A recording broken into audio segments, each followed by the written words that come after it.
Yeah, we don't want you to endanger yourself if you're driving, so. Thanks. I'm headed to my office to log on. Okay, no problem. All right, very good. Well, anybody who is not on the commission or one of the staff, please go ahead and turn off your video until your item comes up and mute yourself, and we'll go ahead and get started.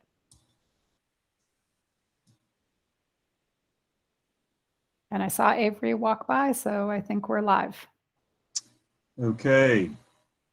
Welcome everyone to the September 1st, 2021 Planning and Zoning Commission.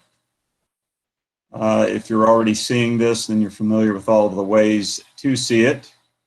As far as public comment goes, written public comments were received up until 5 o'clock yesterday, and live comments will be received during this meeting by calling 855-925-2801 and entering code 9273 asterisk or star, whatever you prefer. Individuals will be allotted 3 minutes for public comment, and persons representing a group of 3 or more will be allotted 10 minutes. And we will begin this evening's meeting with roll call. All right, Chair Hauser. Here. Vice Chair Archibald. Here. Commissioner Levi. Here. Commissioner Rodriguez. Here. Commissioner Hoke. Here. Commissioner Faircloth. Present. And Commissioner Bubenik. Here. All right, Mr. Chair, all members are present, so we do have a quorum. Excellent. And our next item will be approval of minutes from the August 4th, 2021 meeting. I move that we approve the minutes from the August 4th, 2021 meeting. Second. We have a motion and a second. All in favor of approving? Aye. Aye. Aye. Aye. Any opposed? Aye. I think that was unanimous. Is that correct? Okay. Mr. Chair, it's Janice. I just have a quick correction to the procedures. You mentioned 10 minutes if people allot their time, but in a remote meeting, that's very difficult to do. So we've been sticking with just the 3 minutes per individual for the public comment. Very good. I had that question myself, but wasn't sure how we were handling it. Okay, our next item under presentations and reports are transportation corridor studies, Biltmore Avenue and Mcdowell Street corridor studies. I'm not sure who's presenting that. Dan, would you want to say a couple words, or should I just go ahead and get started? Sure, I'm happy to start with that. Hello, everybody, members of the commission. Over the last year and a half, there have been 3 bigger corridor studies happening in the area. Last month, you reviewed the findings of the Tunnel Road study and the Hendersonville Road study. Those were presented by the staff from French Broad River MPO, Land to Sky Regional Council staff. And so they were managing those 2 studies. And then the study that's coming before you tonight is Biltmore Avenue and Mcdowell Street, and that has been managed by city staff. And we hired the firm of VHB Engineering to do the study. Just a little bit of background on that is that in the regional prioritization process, both of those corridors have scored really well for the potential of bicycle and pedestrian improvements. But because of the limited space and concerns of the North Carolina DOT about traffic capacity and how those 2 corridors work in parallel, they were selected for a study where both corridors would be looked at simultaneously to see the best way to make multimodal improvements. So I'll turn it over to Luba Zueva from VHB to give you the findings of the study.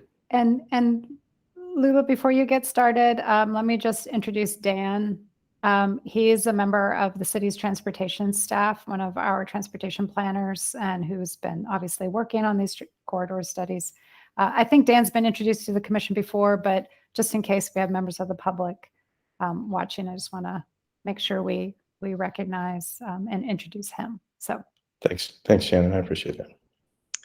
Great. Thank you so much for this introduction. I'm Luba Zueva with VHB. Happy to be with you all here tonight to present on the Biltmore Avenue corridor study findings, Biltmore and Mcdowell corridor study. So I'll try to go through the recommendations relatively quickly.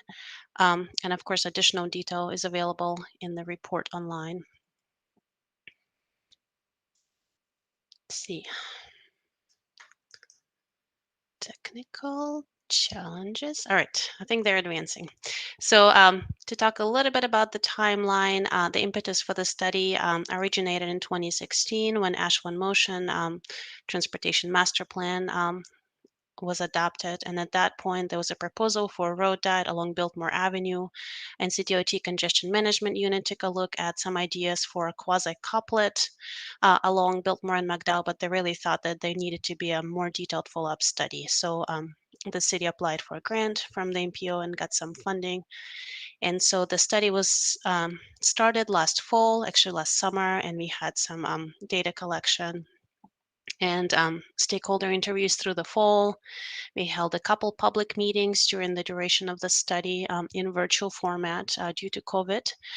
We had a couple public surveys, and the draft recommendations came out in the spring, and then we presented them to a couple other committees prior to this one, to the Bike Ped Task Force back in May and the Multimodal Transportation Committee in June. And then after the meeting today, we expect that it will go to the council for presentation in the next month or so.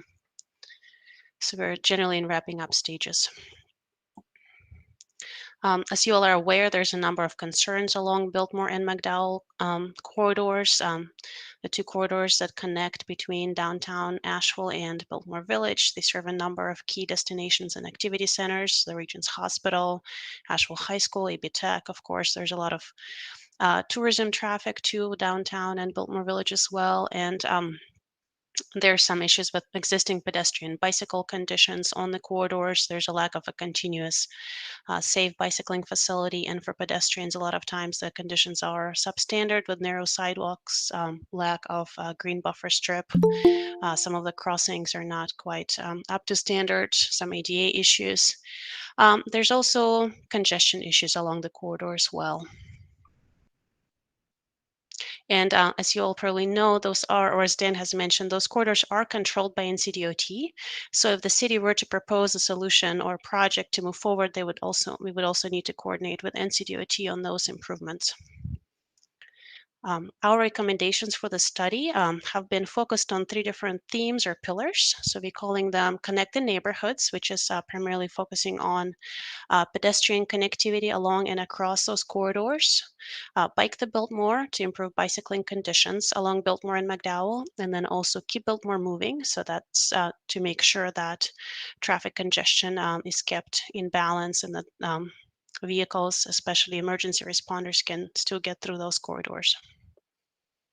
And then the transit user experience will be supported by all 3 of those themes or pillars.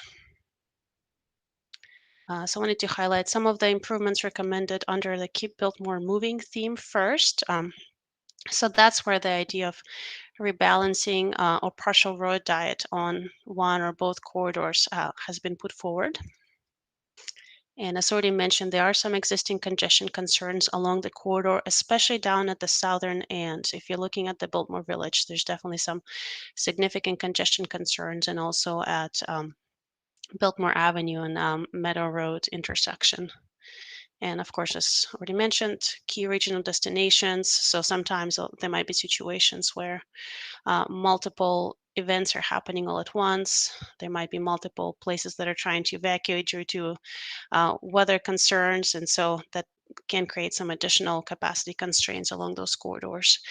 So as part of the Biltmore Avenue recommendations, we are recommending targeted intersection improvements. So generally, as part of the recommendations prepared, there are not as many widenings proposed, but there are some of those specific intersection improvements and smaller targeted widening improvements proposed.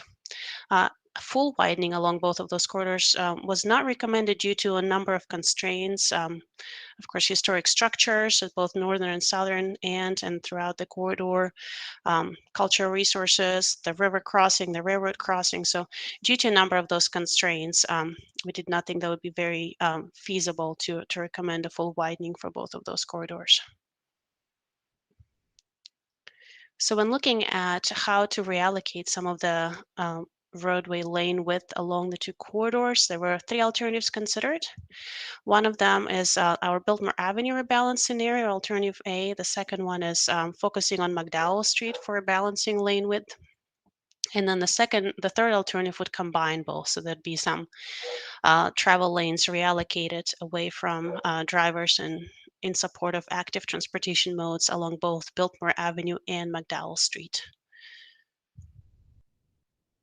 And then there's some improvements that are recommended that could be combined with either of those scenarios, or they could be implemented as standalone projects as well.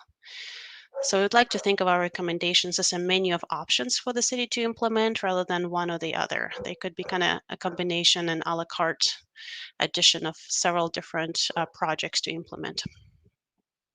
The first alternative, Biltmore balance scenario, we are primarily focusing on reallocating lane width or number of lanes north of Caledonia Road. As already mentioned, one of the key congestion points along this corridor is at Biltmore Avenue and Meadow Road, Bryson Street. So due to that and the turn lane in advance of that intersection, we're kind of focusing lane reallocation north of Caledonia.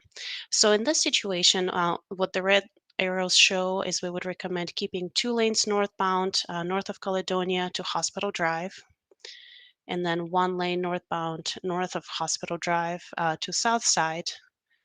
And then north of South Side, 1 lane in each direction would be appropriate for the expected traffic volumes now and in the future. And then in the southbound direction, we're recommending 2 southbound lanes from South Side to Hospital Drive, and then just 1 southbound lane south of Hospital Drive to Caledonia. At the same time, if you look at Ashland side, even in this scenario, we're still recommending some reallocation of travel lanes on the Ashland side, north of South Side. So the South Side corridor kind of becomes this cutoff line above which it's easier to reallocate some of the travel lanes. There's just less pressure, less congestion expected. So in this case, we would recommend keeping 2 northbound lanes on Ashland and 1 southbound lane. So with this reallocation of travel lanes, there would definitely be a number of intersection improvements that would be recommended. And also this would allow for a 2-way separated bicycle lane on Biltmore Avenue north of Caledonia. Some pedestrian improvements, gap closures, crossing improvements would also be included as part of this scenario. Looking at Mcdowell Street rebalance scenario, we would recommend keeping a very similar recommendation to what was already shown for Biltmore for both Ashland and Biltmore north of Southside Avenue. So again, that northern portion of the corridor from Southside to Hilliard, that's where it's easiest to reallocate travel lanes based on congestion and travel patterns we are seeing. But south of Southside, we would recommend keeping 1 southbound lane on Ashland from Southside to Hospital Drive, and then 2 southbound lanes from Hospital Drive all the way to Lodge Street, and then 1 northbound lane from Lodge Street to Hospital Drive, and 2 northbound lanes from Hospital Drive to Southside. With this lane reallocation, we would recommend using some of this freed up space to widen a sidewalk on one side of the road to a side path or shared use path facility. And then the other side, the sidewalks could be improved. Some of the gap closure could occur where there's a missing sidewalk. And this would also be combined with some crossing improvements, intersection improvements, some additional improvements. The combined scenario we expect would be the most challenging to implement. There would just be, it would require more more consideration. So phased approach might be easier for the city to consider, implement one corridor and then the other instead of both of them simultaneously, just to kind of test and check for any unforeseen impacts. But the combined scenario we tested would keep 3 lanes on Biltmore Avenue and 3 lanes on Mcdowell, with kind of the mirror number of northbound versus southbound lanes on the 2 corridors. So on Biltmore, again, I would be keeping 2 northbound lanes from Caledonia to Hospital, 1 northbound lane from Hospital Drive all the way to Hilliard. On Biltmore, 1 southbound lane from Hilliard to Southside, 2 southbound lanes from Southside to Hospital, and 1 southbound lane from Hospital to Caledonia Road. On Mcdowell Street, north of Southside, again, it would be reduced to 3 lanes with 2 northbound lanes. South of Southside, it would be reduced to 3 lanes with 1 southbound lane down to Hospital Drive, and then picking up 2 southbound lanes from Hospital Drive to Lodge. So this would allow for improvement to both sidewalks and bicycle facilities on both corridors. So that would be one of the advantages. It would also allow for pedestrian gap closure, and it would also be paired with some crossing improvements. This combined scenario would require the largest number of intersection upgrades to make it feasible and still keep the level of service at a reasonable level as far as traffic congestion. In considering some of the trade-offs, it does seem like Biltmore Avenue land use suggests that there's a greater number and a variety of some of those key activities and destinations, a little bit more propensity for commercial destinations along Biltmore Avenue. At the same time, we are seeing some of the key destinations such as Asheville High School along Mcdowell. There'll definitely be a need for coordination with other planned transportation improvements and projects in the city. And then if you implement the lane reallocation along either of the corridors, then there's a great opportunity for the traffic to divert to the other parallel corridor. However, if the combined scenario were to be implemented, then there is less of an opportunity to divert to the parallel corridor, and some of the traffic would probably choose to travel further out of the way and take 240 to avoid both of those corridors altogether. When we looked at the travel experience for a typical driver, looking out to 2045, we are predicting an increase in congestion from what is today, and actually implementing either Biltmore or Mcdowell Street scenario would improve the travel time versus kind of the background growth and congestion by 2045. Biltmore Avenue scenario, in particular, alternative A, seems to improve the driver experience the best. So if you look at the delay per vehicle, it's reduced versus kind of just background condition if you don't do anything to address congestion on those corridors. The average speeds are a little bit better. The total delay per driver is a little bit better. So out of the 3 scenarios, again, Biltmore Avenue scenario seems to perform the best and better than business as usual conditions. I wanted to next speak to a few of the key intersection improvements that have been developed as part of those recommendations. One of them is Biltmore Avenue at Caledonia Road. Currently, it's stopped controlled from Caledonia side, and we would recommend a signal upgrade here in addition to pedestrian crossing improvements. The signal would also improve driver experience for people who are trying to pull out of Caledonia Road. Currently, it's very difficult for them to do. And this project could be a standalone project implemented even separately apart from any of the lane reallocation improvements. Hendersonville Road at Vanderbilt Road and also Crescent, that's one of the biggest congestion hotspots and pinch points along the corridor. We have looked at several different configurations, but currently we think that the easiest thing to do would be to make a small improvement to the pedestrian crossing. Currently the crossing length is pretty long. If you were to reduce it by modifying with a pork chop island to shorten the time required, that would improve the signal phase timing and make the experience slightly better for both pedestrians and for drivers.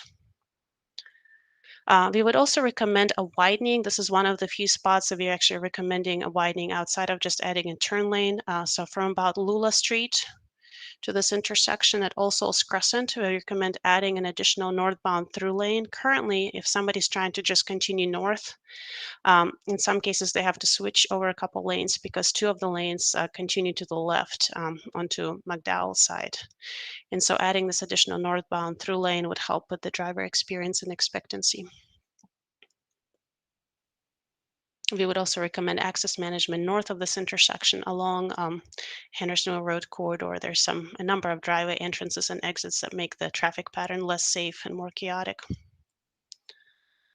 As an additional follow item that the city could consider would be taking a look at this intersection and considering whether Vanderbilt Road could be realigned to intersect further to the south and possibly even make it a right-in, right-out movement. That would reduce the pressure on this intersection, the 5-point intersection that's expected to carry over 55,000 vehicles by 2045.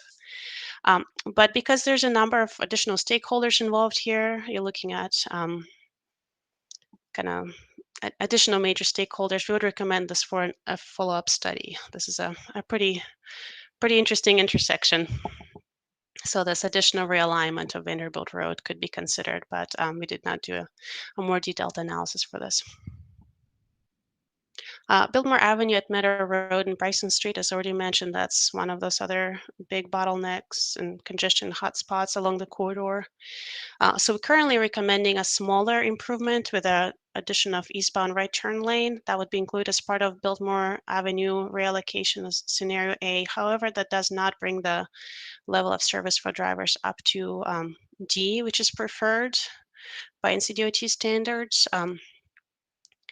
So an additional project that could be considered would be to take a look at a partial quadrant intersection, which would basically require adding additional lanes of travel behind what's currently that gas station that's shown in the blue line here. So if you add the additional lanes of travel for people who are trying to continue eastbound on Swananoa River Road or take a right turn and go south on Biltmore Avenue, this partial quadrant would make this movement possible while bypassing the main intersection. So we think that this potential improvement would be an opportunity to bring up the level of service to a D by 2045. But there's a number of concerns here with right-of-way impacts and floodplain issues, so we would recommend this idea of a quadrant intersection for additional follow-up study as well. And then Mcdowell at Hospital Drive, under the scenario B and C, we would need to take a look at an additional northbound right turn lane. So that turn lane would probably start right after the tunnel, and that would require additional retaining wall changes and widening. So it'd be a fairly sizable project as well for a short lane. Let's see. Next, I'm going to speak a little bit to some of the pedestrian and bicycle improvements recommended. One of the key recommendations coming out on the pedestrian side would be to enhance existing crossings and add new opportunities for safe crosswalks across and along the corridor. To the north side, we would recommend a pedestrian hybrid beacon or some other improved crossing at Ashland Avenue and Morgan Avenue. It's close to that mixed-use development that's coming in that spans between Ashland and Cox Avenue. There's also a bus stop right there.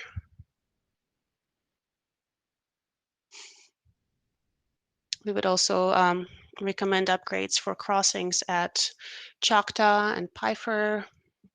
So where there are existing signalized crossings that might be missing pedestrian signal heads, some of those recommendations are more throughout the corridor. So upgrading existing signalized crossings that might be missing those pedestrian signal heads to add pedestrian signal heads and high visibility crosswalk markings where they might be missing. Also, at the Asheville High School, there's a recommendation to add an additional improved crossing at Grindstaff Drive, where currently there's a crossing guard posted during school hours. However, there's not an additional signal or a beacon there right now. At Boston Way in Biltmore Village, at Hendersonville Road and Boston Way, that's another spot where we would recommend a pedestrian hybrid beacon or pedestrian crossing upgrades. There are 4 lanes of traffic to cross there, and it's a difficult intersection to cross. And then, of course, Caledonia Road, as already mentioned, a signal there would help with safe pedestrian crossings. And the Vanderbilt Road, shortening that pedestrian crossing phase. We're also recommending closing existing pedestrian sidewalk gaps along the corridor, especially on Mcdowell Street. And then the tunnel road, that sidewalk, in addition of side path through the tunnel, would be possible under alternatives B and C by reallocating the travel lanes. In Biltmore Village, there are also some additional sidewalk gap closures and new side path elements that we're recommending. ADA upgrades are also an important part of this corridor, some of the needs that are here. And in realizing that, we provided a general cost estimate for what it would take to go through and upgrade sidewalks to make them ADA compliant throughout the corridor. That would be a fairly sizable project, approximately 15 million based on our high-level cost estimate. So even if the city were not to pursue the lane reallocation, the ADA upgrades would be needed, and we would recommend that then they would be divided up to kind of carry them out over a number of years, because that is, again, a pretty significant lift just to do the ADA upgrades. Or they could be paired up with some of the other lane reallocation upgrades, intersection improvements. For bicycle facility improvements, those recommendations are partially dependent on which scenario is selected by the city, whether to reallocate lanes on Biltmore, Mcdowell, or both. For Biltmore Avenue, the recommended bicycle facility in combination with lane rebalancing is to provide a two-way separated bicycle lane. And then also for both Biltmore and Ashland, north of South Side, we think it would be easier to provide those separated bicycle lane facilities, because it's easier to reallocate travel lanes on both of those corridors north of South Side as the travel volumes are lower. On the south side, as already mentioned, we are proposing Biltmore Avenue lane reallocation to start at Caledonia. So from Caledonia down to Lodge Street in Biltmore Village, we would recommend a combination of a new multi-use path that would have to travel through basically what is currently a private parking lot for Biltmore Fitness, and then a neighborhood cycling route through a short section of parallel street, and then a side path along Biltmore and along the Biltmore Avenue Bridge, with a short segment of a side path on the north side of Lodge Street as well. There's also a proposal to add or formalize internal bicycle connections through St. Dunstan's, through bicycle boulevards on neighborhood streets. Some additional parking restrictions on Doctors Drive. And new signal at Caledonia Road would also help with some of the east-west connectivity for bicyclists. There's just a little illustration of what could be done with continuing a side path at Biltmore Avenue in Caledonia. This is looking north towards that future signal at Caledonia. And St. Dunstan's neighborhood bicycle boulevards recommended with coming here as well from the left at Roebling Circle. And then on Huntsman Place, that would be kind of the detour to provide a safer bicycle facility while avoiding Biltmore Avenue through a section where we think it's very difficult to reallocate travel lanes due to the need for that extended left turn lane at Biltmore and Meadow Road. So an advisory shoulder, combination of some signage and markings could be utilized to utilize Huntsman Place and reroute from Biltmore Avenue. But it would require some private right-of-way impacts. For Hendersonville Road Bridge over the Swananoa River, we have considered something about a cantilevered additional side path, but due to the floodplain concerns and floodplain modeling impacts, we think that the easiest thing to do would be to utilize the existing width of the bridge and to shift the lane width slightly to make them slightly more narrow while still keeping the lanes 12-foot wide. That should reallocate enough space to widen the sidewalk on one side to a 10-foot multi-use path. And a vertical barrier might be preferred at that point to make this experience safer for bicyclists and pedestrians. We recognize that there still be some conflicts for bicyclists and pedestrians in that scenario, but it might be slightly it would be better than what's currently there.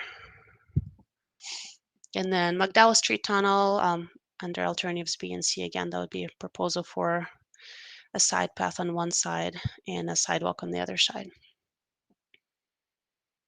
I think I'm gonna probably skip to the end here.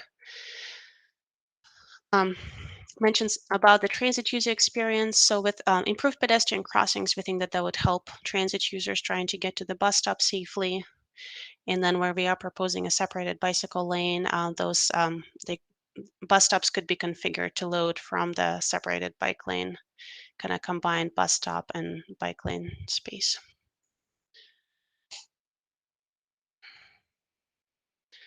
So the next steps for the study would be to take the recommendations to the City Council for review, and then the city would be expected to probably work through the MPO and NCDOT processes to fund a portion of the recommendations. I don't expect that all of this would happen all at once, but if the city were to select one of the alternatives to move forward with, then the recommendations could be kind of separated out into a combination of multiple projects or one project at a time. Thank you. That's all I have.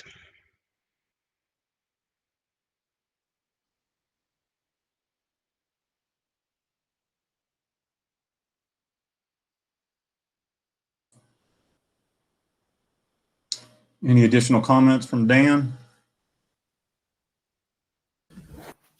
No, I'd just say as a reminder, last month and I would also defer to Shannon and Stacy on this, but I think you took a vote to endorse the studies and forward them to City Council.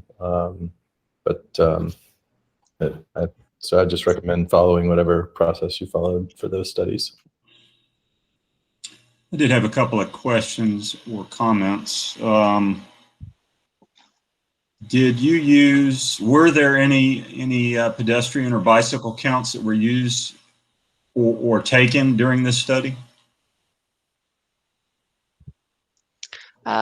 We have collected traffic counts at several intersections. So for those intersections where we did collect data, we collected pedestrian data as well. But in many locations, we were able to use previously existing count data. And that included bicycle counts? I don't think that we had very much in the way of bicycling counts data for this project, unfortunately, no, for prior counts. I think a lot of them did designate pedestrian counts, but in the prior counts that we had available, there was not much on bicyclists. Maybe they were just not collected separately. Yeah, in my experience, I haven't seen a lot of counts collected in this part of Asheville, which concerns me a little bit. That leads me to my next comment, which relates to your remarks on Vanderbilt Road, which is a very heavily used corridor for cyclists getting down to the Blue Ridge Parkway on either Mcdowell or Biltmore Avenue. And so the reconfiguration of that intersection would raise some concern in my mind as to how that would be accommodated. I'm sure there's a good way that y'all can come up with to do that, but I just want to mention it. The other comment that I would make is that you mentioned that the McDowell corridor, McDowell Street corridor would have some benefits to Asheville High School, and I think it would probably also have some benefits to AB Tech. I think that somebody trying to get, for instance, from North Asheville to AB Tech by bike would greatly benefit from improvements on McDowell, or benefit more from improvements on McDowell than they would on Biltmore Avenue. I ride both of them frequently, so I'm fairly familiar with both of these corridors. And I think that the suggestions and findings that you've presented are very exciting to see.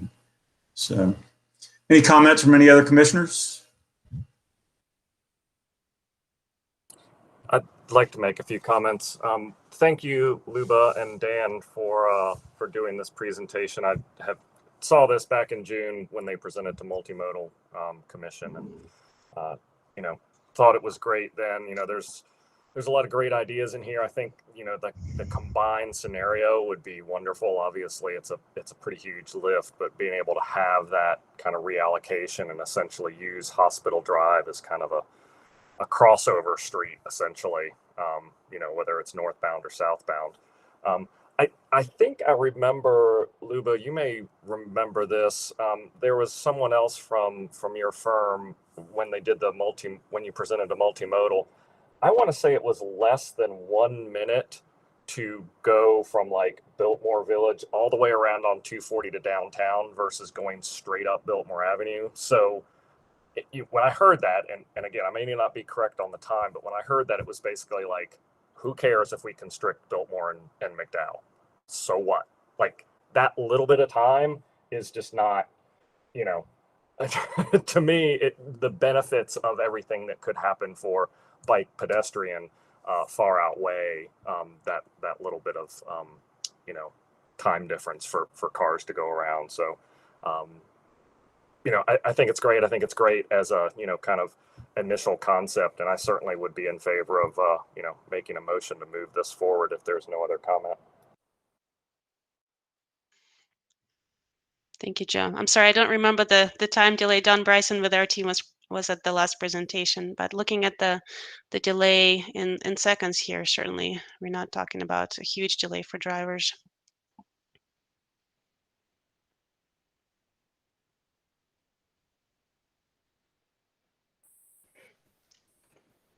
Any other comments from commissioners?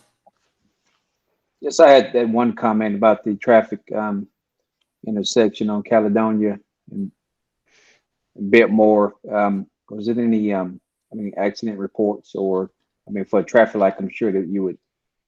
It is a great idea. I'm just wondering if there's any accident reports or police reports recorded at that corridor. We have looked at the crash data, and I don't think the Caledonia Road was one of kind of the peak areas of concern for crashes, but I can check on that and provide a response back to you through Dan and Shannon probably.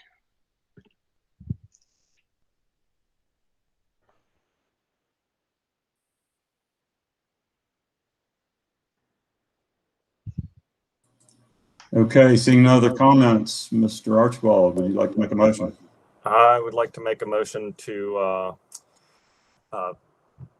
approve of the corridor study and recommend its approval by City Council. I'll second that. We have a motion and a second. In favor of the proposed plan or planning? Can I ask if this needs public comment, Chair? Say again? Does this need public comment?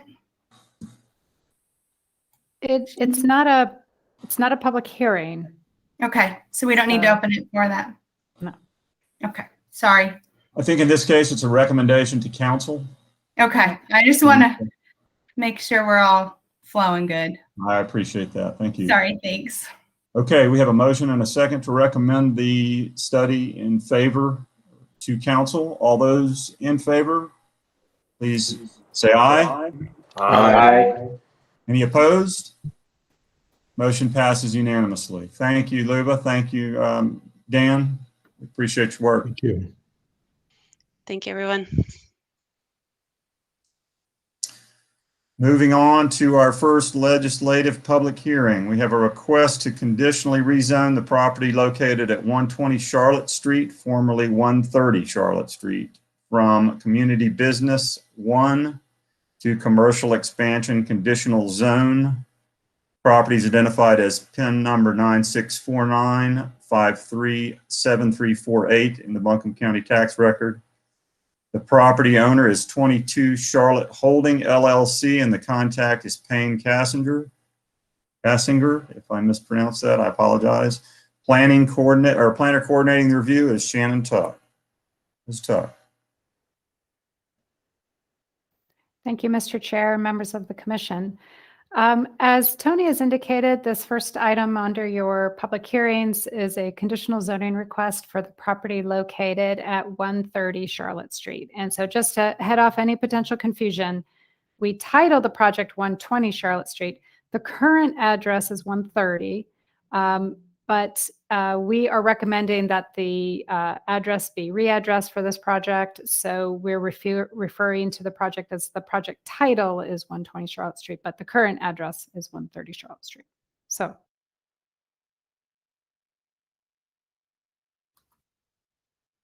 Oh, sorry, my screen is not.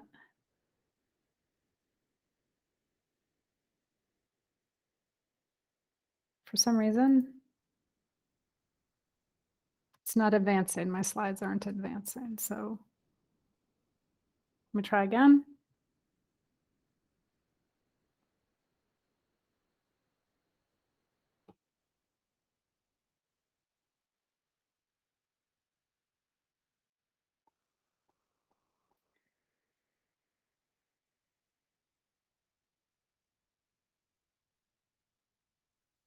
You all can see that slide. Yes. Okay. Yep. There we go.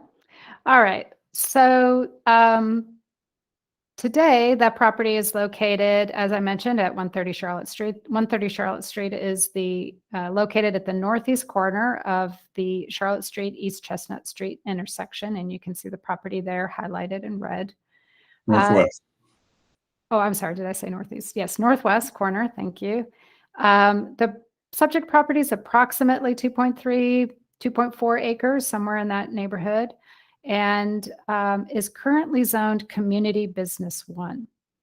You can see that much of the corridor along Charlotte Street, a parcel or two deep, is Community Business 1. We've got a little bit of office on East Chestnut, and then as you move away from the corridor, you start to enter the residential neighborhoods, most of which is multifamily zoned or multifamily zoning. So as I mentioned, the property today is Community Business 1. If this rezoning petition were to be successful, it would change the zoning designation to Commercial Expansion Conditional Zone. The property has a number of other designations, though, that I think we should also touch on. So you can see the map on the left. The subject property is located here, if you can see my cursor. And that is the hatching that you see across the property identifies the Charlotte Street overlay. This is another zoning designation. So you have the underlying CB1 zoning designation, and you have the overlaid Charlotte Street Transition Overlay District, which has a separate set of development standards. And those standards reflect the Charlotte Street Corridor Plan that was part of our former comprehensive plan. I'm going to talk about that a little bit more later. So you can see it's in this Charlotte Street overlay. And then the map on the right is the Charlotte Street Innovation District, which mirrors much of the overlay, but also includes some additional properties to the south towards the downtown. So the Innovation District is one of the city's business improvement districts, or BIDs as we commonly refer to them. And while the city has gone so far as to designate these districts, we haven't taken the next step to actually apply a separate tax rate or some of the other things that can often go with these districts to kind of help catalyze development within them.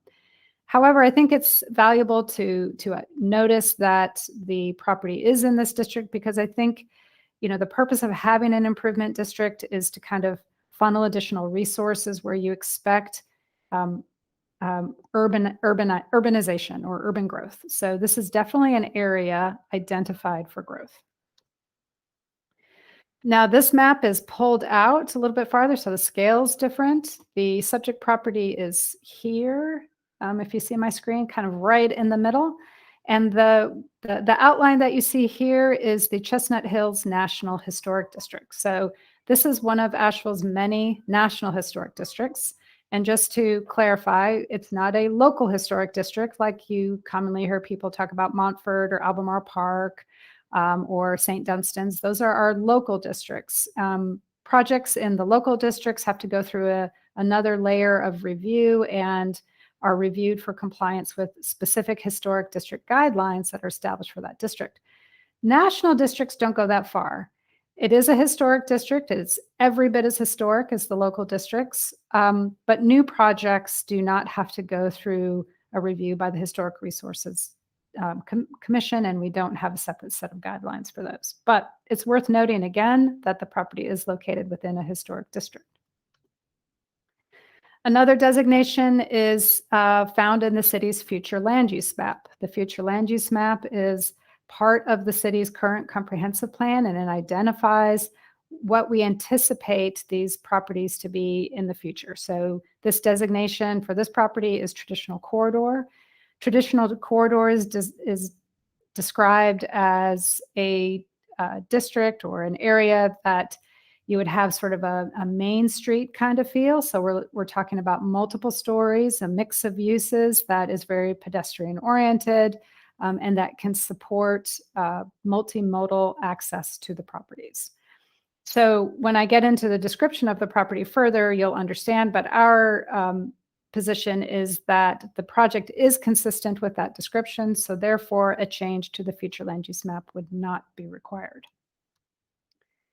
Here's an aerial image of the subject property.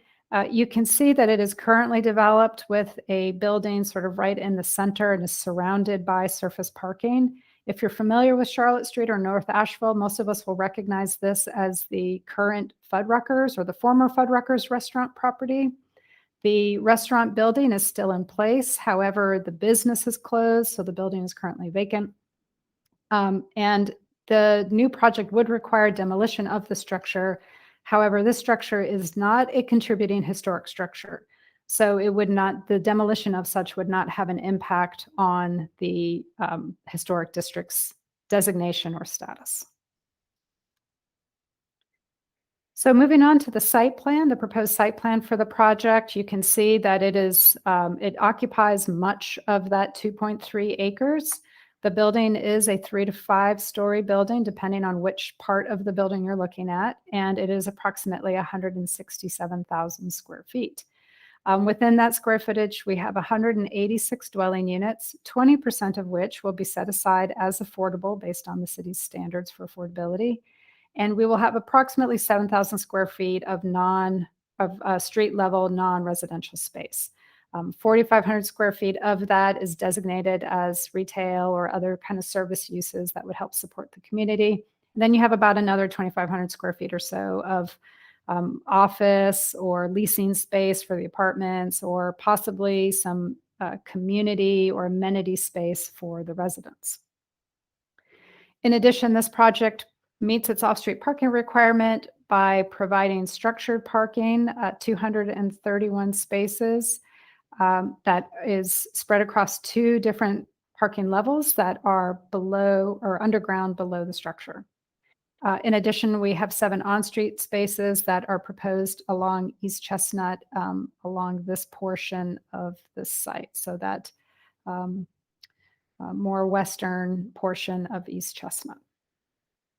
Surrounding the property on the Charlotte Street and East Chestnut sides, we have 10, I put 10 to 12 foot wide sidewalks. It's 10 foot wide sidewalks really throughout. There may be spots such as here at the very corner where you might have some additional hardscape, you know, that kind of creates a wider gathering space for folks.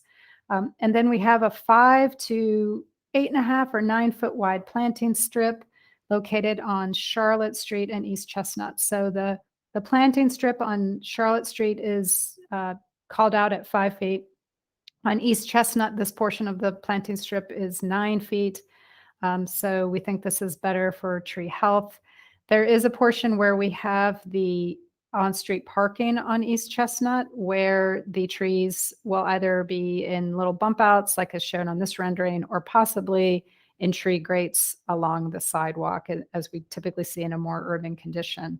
And that's because, you know, when we don't have on-street parking, such as on Charlotte Street, we prefer the planting strip because it provides a better growth opportunity for the trees.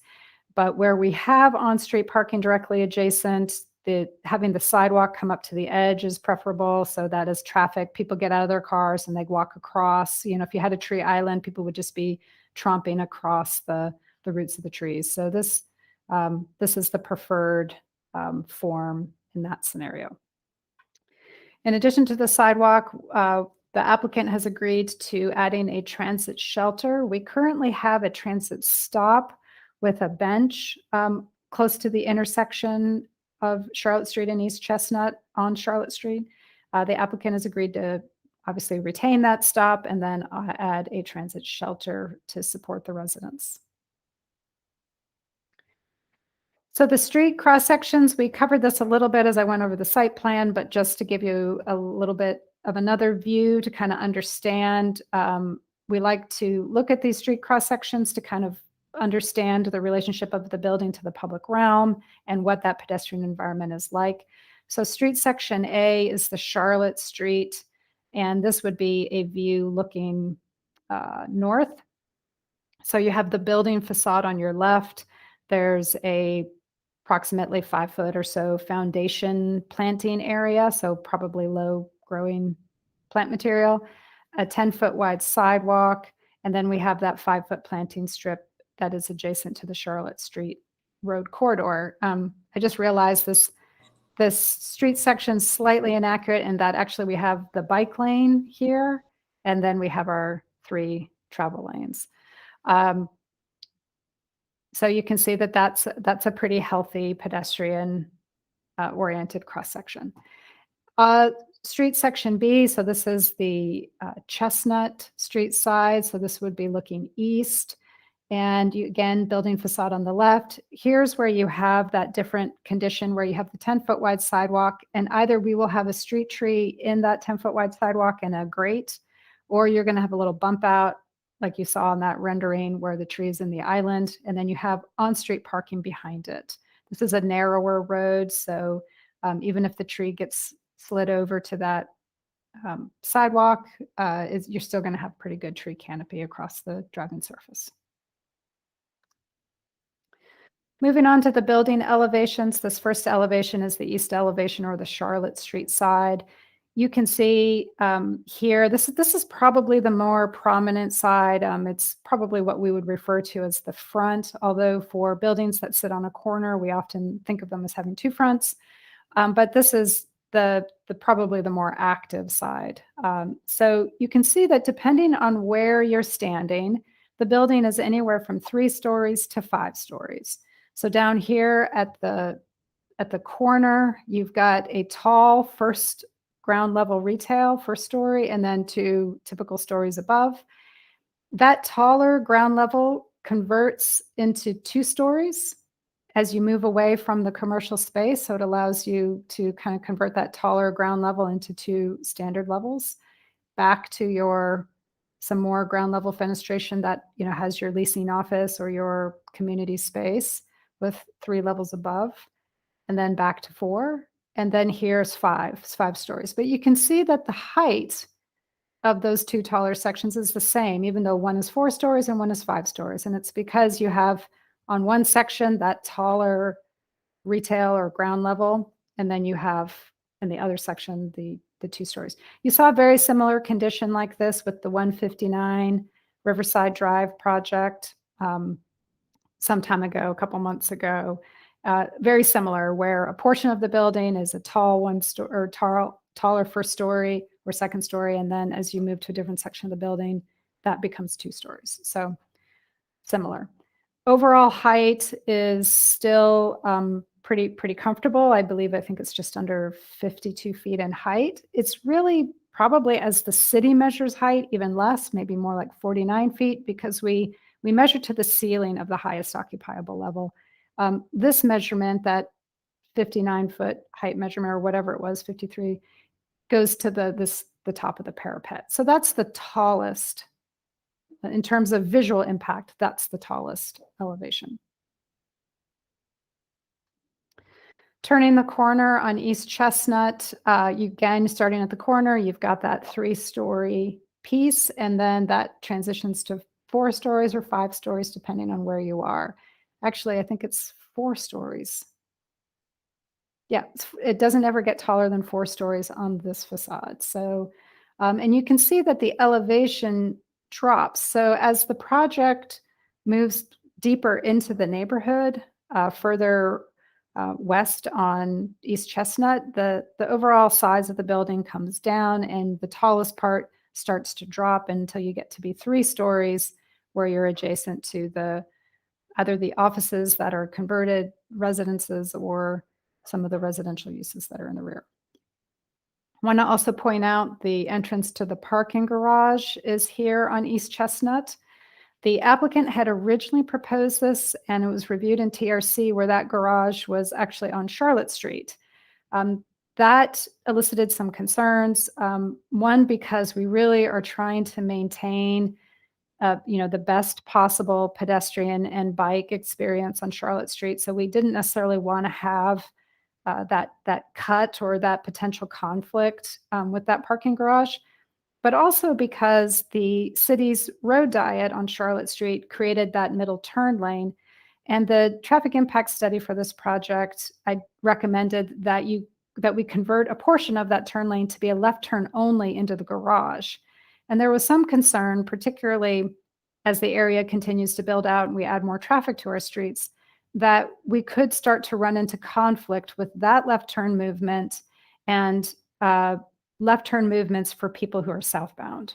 So there just wasn't enough distance between the entrance to the garage and that intersection to accommodate both movements comfortably. So we asked the applicant to consider moving that garage to East Chestnut and see if that was possible. And so we're happy to say they did. They were open to that, and they did relocate the garage. And I think that this not only has the effect of resolving that potential traffic concern that we had, but it actually helps break up the mass of the building a little bit and that horizontal facade. That is the longest facade, this north and south elevations. Those are the really long edges. So that break kind of helps interrupt that facade. The applicant also added some different materials. We have different color of bricks. There's some stepping back and forth on that vertical plane. So you can see the different pieces of the building step in and then maybe even step in a little further with balconies for some of those units, and then it pops back out. The uppermost level is actually stepped back further. And while this project is not in the CBD, this is actually a standard that we typically apply to urban projects in the CBD, where you establish a street wall height and then you step back that usually third or fourth story, somewhere in there. And that just helps kind of mitigate the mass of the building, makes it a more comfortable experience for the pedestrian at the street, especially when you have these really long horizontal facades. So that was also a welcome change with this project.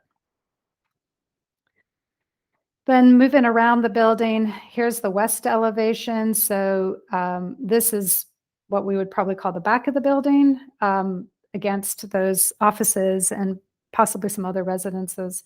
Where the project abuts residential zoning, they are required to provide a 30-foot vegetated buffer. So as you can see, the height of the building has dropped. It went from the 4 or 5 stories down to these 3 stories. And then in between this edge of the building and adjacent properties, you would have at least a 30-foot vegetated buffer.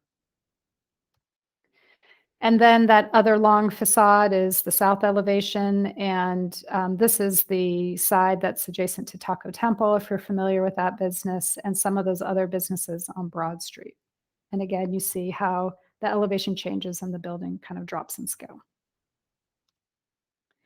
So all of our conditional zoning projects, of course, come with a list of project conditions. In those conditions, we typically identify where a project doesn't comply with some of the technical standards. For this project, we have 2 sets of technical standards. We have the UDO, the typical UDO standards, but then we also have the Charlotte Street overlay standards. As far as it relates to the UDO, there's only one technical standard being modified, and that's the overall density. So because this project builds, out to the edges, it kind of maximizes the site and it provides that structured parking on site. They're able to provide units at a higher density. So this project is proposing approximately 80 units an acre when the underlying zoning only allows 50. We also, the Charlotte Street overlay, as I mentioned earlier, that was zoning that came with the city's former comprehensive plan, not our current comprehensive plan, and was reflective of the Charlotte Street small area plan that was performed around the same time. That plan is somewhat inconsistent with our current comprehensive plan. In an ideal world, in a perfect world, we would have re-examined that zoning and we would have redone the small area plan for Charlotte Street. We just simply didn't have the resources at the time. So while we still evaluate a project's ability to comply with those standards, we acknowledge that some of those standards, at least some of them, are probably somewhat outdated and inconsistent with our current plan and goals. So there are a number of overlay standards that this project will not comply with, including they're identified in your staff report, but it includes things like the maximum footprint size. I think it's limited to 2 or 3 stories. They also call for a particular kind of pitched roof or gabled roof, or gable a hip roof, things of that nature. So we identify where it's inconsistent, and that is spelled out in your staff report. We also like to highlight what we think is very positive about the project and what makes it kind of unique and special. So in this particular case, this is it's a mixed-use project, which, while we all like mixed use, we still don't see a lot of mixed-use projects being proposed, except for perhaps in our downtown. It is a predominantly residential project, but it does provide a little bit of space at the ground level for a retail or service use, something that could support not just the residents in that building, but the larger community around. Also, of course, 20% of these units will be set aside as affordable. So those will be deed restricted units that will be affordable to those earning 80% of AMI for a minimum period of 20 years. This project may also end up going the route of a land use incentive grant. And if that's the case, then half of those units will also accept housing vouchers. So that's even another benefit for this potential project. We are adding the bus shelter that the applicant has agreed to on Charlotte Street. So that's an improvement that we don't currently have in place today. The project also proposed 18,000 square feet of community open space. That is a good bit more than what would be required. And I forgot to mention it when I was going over the site plan, but we have these 2 internal courtyards associated with the project that would provide some nice amenity space or outdoor space for the residents. Oops. And then lastly, we do have structured parking, which allows for the efficient and optimal use of the property. 231 parking spaces located within that parking structure to support the project, more than meets its requirements. So that is a positive as well. And I should add that technically, this project isn't required to provide any off-street parking because it's within a mile of our downtown. So we provide an exception for residential projects within a mile of the downtown. However, there is still a practical need for parking, and I think most developers will try to meet at least some of that parking requirement, if not all. This actually meets the full parking requirement, in addition to meeting the requirement for the commercial spaces. So staff is recommending approval. I've identified a lot of the reasons why we support it. It's consistent with the city's comprehensive plan. I think most notably in that it's a higher density residential infill project in a very strategically located area. So it is right on a transit corridor. It is very close to our downtown and in close proximity to employment opportunities and to goods and services. And then not only is it a residential project, but it includes affordability or affordable units in the project as well, which is another key goal for the city. So, so staff does recommend approval of this project. And then just in closing, there was this rendering that the applicant was able to provide earlier today. If you didn't see it, I sent an email earlier because we just kind of got it hot off the presses. I did put a copy in the public folder as well. So if there were members of the public who wanted to see it, it would be available for them. So I think this is a really nice rendering that gives you a better sense of the character of what we're expecting with this project, much better than those sort of flat elevations.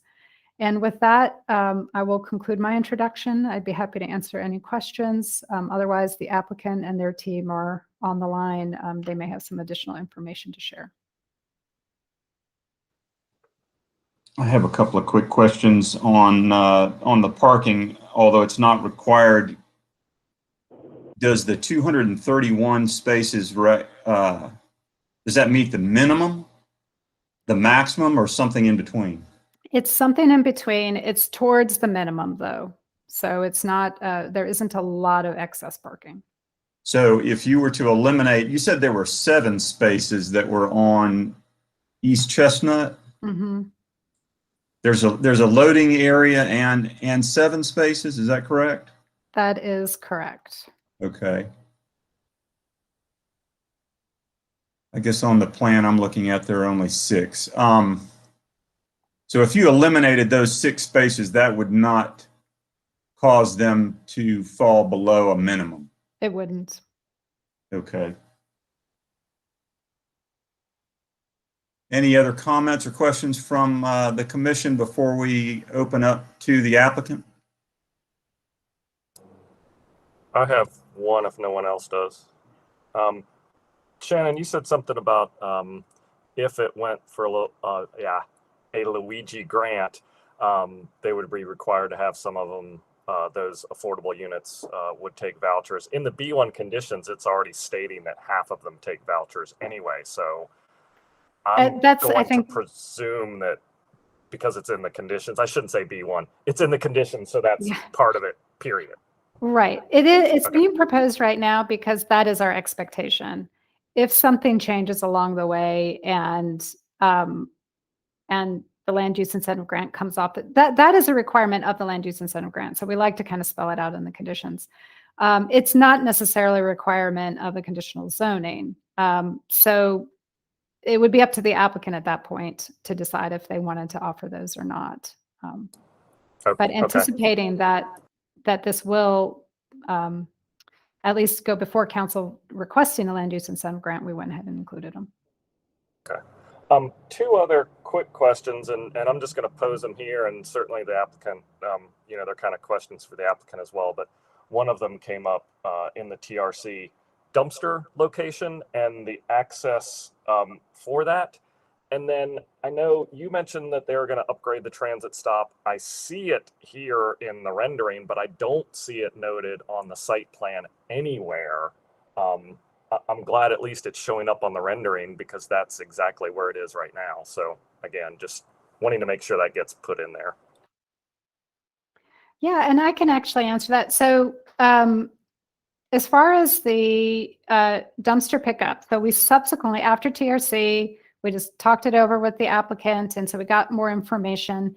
The proposal is to have, I believe, compactors inside the structure that will be picked up about once a week. So depending on the pickup schedule and I guess how much trash is generated. So they come out and then they will leave the unit in that loading area for the service provider to come and collect from there. So we shared that plan with the city's sanitation services manager, and they supported that. They thought that was a good approach for this project. The transit shelter was just something that I think it was just an oversight. We noticed that as well and brought it up with the applicant, and they agreed that, we would have a transit shelter for this site, and we're able to add it to the rendering, which came after TRC. So, and please, Payne, correct me if I stated any of that incorrectly or if you have additional information to add. Okay, so that's part of the reason for needing to have that loading space on Chestnut is because of the dumpsters. And I saw the dumpster location on the plan kind of back there in that corner, and that's, yeah, okay. And we do, we really, the loading, it's another one of those kind of necessary evils, like a parking garage, like we don't love the conflict that a parking entrance creates, but you have to provide access somewhere. It's kind of like that with loading and dumpster collection or trash collection. It's not the best, but we do our best to try to contemplate that early in the process so it can be accommodated appropriately. So in addition to trash collection, loading serves a lot of other purposes. We have a lot of residential units here. People are going to be moving in and out. We need a place for them to park while they're doing that. We have other kinds of deliveries coming to the site. So that loading, loading space that's out of the travel lane so that we don't have double parked vehicles is really valuable. Well, and part of the reason I bring up the dumpster, and I'm curious about how that was going to work, is, we ran into that problem at that one project. There's apartments downtown over there on, it's not Hilliard, Klingman and Patton, where they ended up having to put, essentially the dumpster was in the sidewalk all the time. Yep, that was the Patton Place access. Apartments, and they don't have a loading area like that. They had that dumpster, you may recall, and I know Mr. Hauser was also quick to alert us to this issue. That I forget the name of that little side street, but it's really narrow, so there is no loading or anything. Like there is no other place to put it except on the sidewalk. I'm happy to say that developer has done a better job of monitoring that, and that doesn't seem to stay out as long as it used to back when we were having issues. But this is an even better situation where it can be not on a sidewalk and in a designated loading area. I have a quick question. I did have one other question real quick. You mentioned that there's, and the site plan shows the possibility of the street trees along Chestnut being in pavement and tree grates. I assume that the requirements that are normally made for that type of installation of minimum of 300 cubic feet of soil would apply here. Yeah, so the technical review plan set showed trees and grates. This rendering shows trees in an island. I'm not sure if the applicant has made a change, but if we go with the trees and grates, it has to meet the volume, and then the city has a particular grate size and standard grate that has to be used in that condition as well. And I can make a comment on that. We're currently working on those tree planting standards specifically based on soil volume. And if I may ask, are there any other opportunities to introduce more trees on Chestnut? Because I only see 3 on both the site plan and the perspective drawing. And especially, I would urge the developer to keep the trees in a lawn, in the lawn or a bump out, as opposed to putting them in grates. And perhaps there's an opportunity to introducing some more trees along that side. And I find that these kind of colored renderings are usually easier for people to recognize and read and kind of understand. The technical site plan, as I mentioned, showed trees and grates. It actually had 8 trees here, so more than the 3 that are shown here, as well as some trees in this planting strip. So I don't know that. I think the rendering is really more illustrative than specific. But maybe Mr. Kassinger can provide a little additional clarity on that. One other quick question relating to trees again. It looks like the trees that are being planted along both of those roads imply that the existing overhead utilities will be put below grade. Do you know offhand, or should we open? I don't recall that specifically. Payne, I would maybe defer to you, and I can trying to remember if there are overhead utilities there. You're right, because they're in the poles are in the sidewalks. So sounds like maybe it would be a good time to open the floor to the applicant. Hey, yes, my name is Payne Kassinger. I am the developer, and Shannon, you did a great job going through everything that about our project and covered a lot of things that I was going to discuss. And to jump into one of the first questions y'all talked about, the land use incentive grant. We are working with Paul at the city right now on getting that worked out, and I think we go in 3 weeks to the meeting May 4th. It's the end of September to submit that or go for approval. The parking on the street, we kind of recognize that our property it's currently used for a lot of parking for businesses in the area.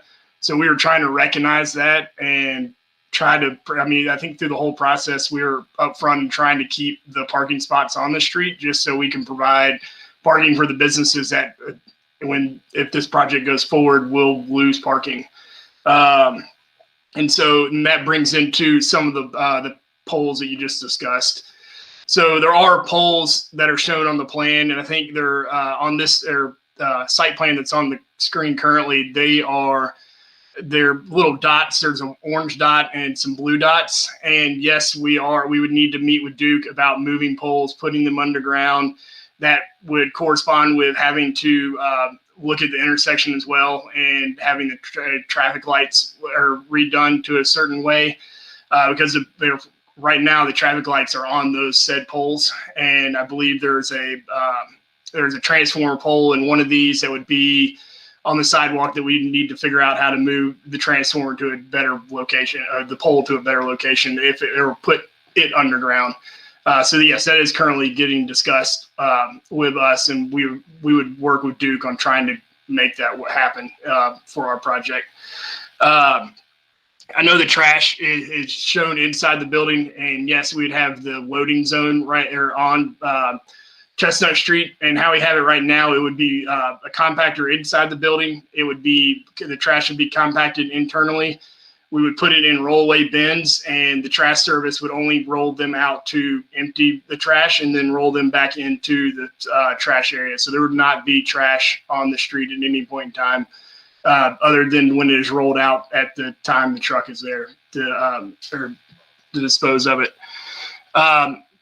Yes, the technical, and then on the street trees with bump outs, we're willing to look at anything. So I know the technical site plan did show how the landscaping would be. This is more of, or as was discussed, more of an illustration of just making it, giving it a colored look. And so the technical site plan would be a better plan to go off of that was submitted, that would show the plantings that we were doing. And I think, and then the tree grates that were brought up, based on experience with other projects that we've done in the city and with the tree grates, I believe all of them have to be installed with a city stamp. And so or the ones we're installing currently. So I believe that would be, with the stamp on it, we would be meeting the specs that are required. And I believe I think that covered most of the questions y'all are having. The one thing I know that Shannon has been talking with us about was the TIA with the traffic study. We'd had one originally done for the entrance that was on Charlotte Street that they revised the model model network last week. And so we should be getting it back very soon and be able to submit that to y'all, or have everybody, staff, look at that as well. I believe I think Shannon covered most of the other items I was going to discuss with the project. So I think that's all I had. So I've just posted or put up the site plan. So you can see the tree grates here. I think I counted 8. 1, 2, 3, 8. Yeah. And then there would also be trees in this island, this 9-foot wide island right here. So I think we've more than met the street tree requirement.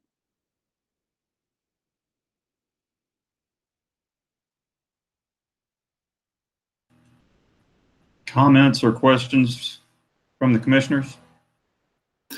I have a question, and thank you, Ms. Tuck and Mr. Cassinger, for the presentation. Mr.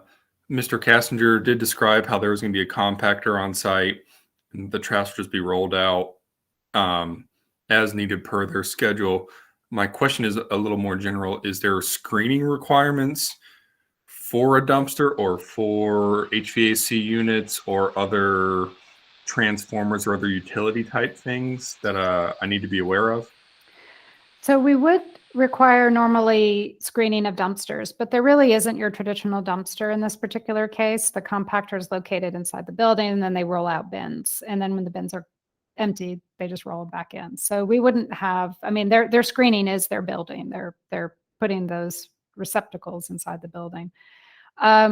Mechanical equipment, I mean, it depends on the equipment. So rooftop mechanical equipment needs to be screened, typically by a parapet. Ground level equipment doesn't necessarily have to be screened, but we do have these kind of open areas behind the building that will also have some buffering and some other additional vegetation. So there could be, I can't promise that you won't see a box. There's oftentimes too, utility providers just, they dictate where they go, and property owners don't have a lot of say. So, but for the most part, yes, the equipment will be screened. Okay, thank you. And I guess my second question, again, is just more for my reference. The proposed common area in the middle, that's just for the residents. That's not like a, I know we're calling it a community space because that's for the residents, but that's not necessarily a public space. That's a, is my assumption right there? That I would, I was going to say that's correct, but I guess I shouldn't assume that either. That was certainly that's certainly how we interpreted that was space for the residents, private community space. I'll let Mr. Kassinger correct me if I'm wrong. We do typically in a project like this, we recognize those nice wide sidewalks as additional community space or places where people can stop and cross paths and have a conversation. So it is not a requirement that a project provide public space, just that they provide some open space. And it can be private for the residents. So it meets the technical requirement. Thank you. I would elaborate on the comments on the utility structures. Typically what you'll see around a building like this is a transformer and probably a backflow preventer for water or fire supply. And it looks like in the case of the water supply, it's going to be on the southwest corner of the site. There's probably, right there, there's probably a couple of large boxes that will contain those backflow preventers that have to be above ground. And then on the sort of middle part of the northern side of the site is where they're showing the transformers. So they won't be out on the street, but they're not something that typically requires screening. So it's not clear to me, except by the fact that we're showing, or that the applicant is showing trees, apparently large maturing trees along both rights of way, that the overhead electrical is being put underground. Otherwise, those would necessarily be small maturing trees, correct? At a different spacing. That's correct. If it is determined that it's not practical or infeasible to put the lines underground and they remained overhead, even if relocated, if they're in conflict with the trees, which I suppose in this scenario it would be hard not to be, then yes, we would change the requirement to small maturing trees, which does have a different spacing. Okay. Other questions and comments from commissioners? I have one regarding mechanical. This has more to do with rooftop. I don't see any, so I saw the designation of the overall height of the building to the roof. It appears that there's more than enough roof area to have other rooftop mechanical that would not be on top of that highest story. But I just wanted to clarify that either from the developer or Shannon, if you happen to know that, because I think, correct me if I'm wrong, would the maximum height in the in this expansion be 80 feet? Is that correct? Correct. So, this is the kind of thing, it's just a technical requirement of the zoning that rooftop mechanical equipment be screened. So we do have, you have this uppermost story, but you also have space kind of in between and around in these parapet walls here. So I was just expecting that equipment, if it's on the roof, would be located behind these parapets and would be fully screened from view. That's typically something that we check on. And same with the small maturing tree versus a large maturing tree. These are the kind of details we usually follow through on at final TRC, should this project be approved at council. The requirement typically in the staff report is you meet this requirement or other equal requirements. So.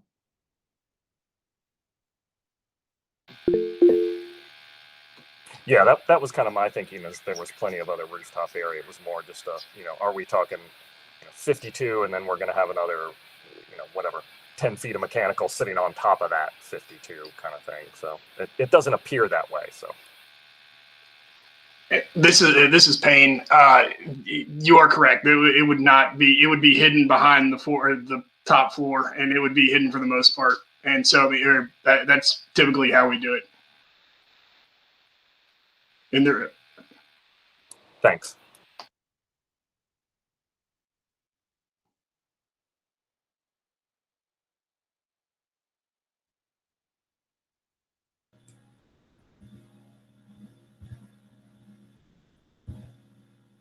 I think we'll give Kimberly, Ms. Levi, a second. Sounds like she's having technical problems. Any other questions or comments? And I think Kim's rejoined, so I think she's back with us now.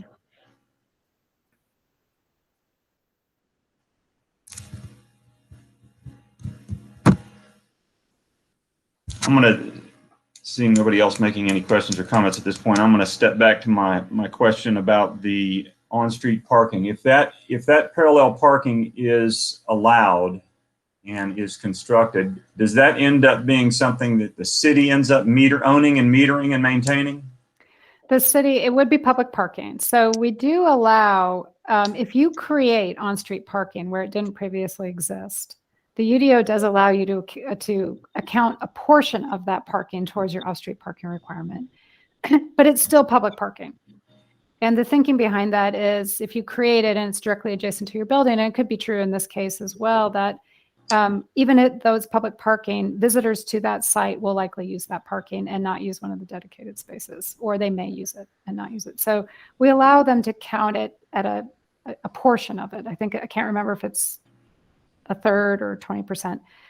Doesn't matter in this case because they more than meet their off-street parking requirement, and they're not even required parking. So, but it will be public parking. So it's not anything that the developer controls.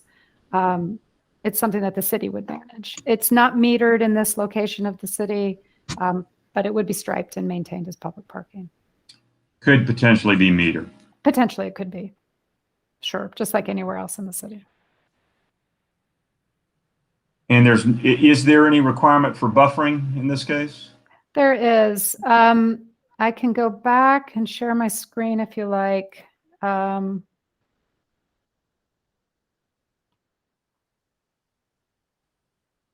I can show you where it is.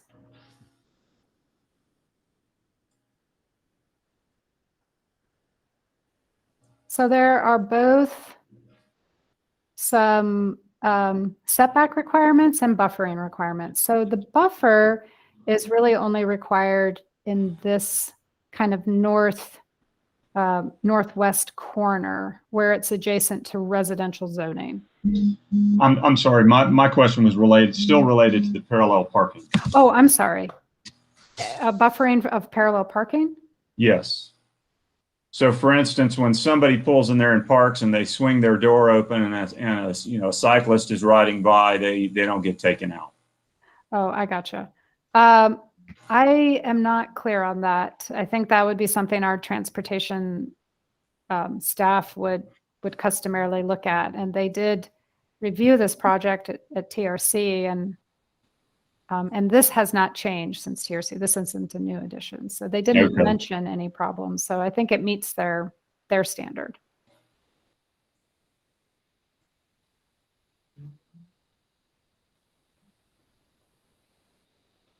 Okay, any other questions or comments from the commission?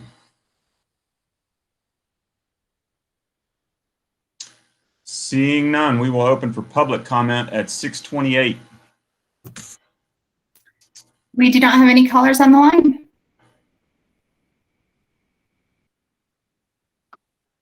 We will close for public comment at 6:28. That surprises me. I can help you with that. We have been testing it, me and 2 additional staff members, just to make sure everything was okay. Since probably for about 30 minutes now, back and forth. Okay. Just to double check. And we actually even called in IT to make sure because we expected a little bit more as well. So if anybody hears anything, let me know. But we did double check from my home phone and my cell phone and 3 other lines.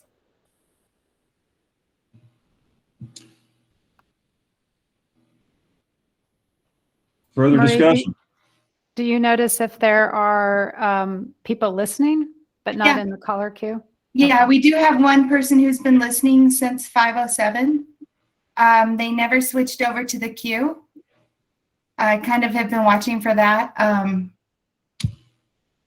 So for the commission's reference and understanding, so the public input platform that allows us to manage these live call-ins will show. So as you know, there's multiple ways to participate in this meeting or to watch the meeting or listen to the meeting. And one of them is just to phone in and listen.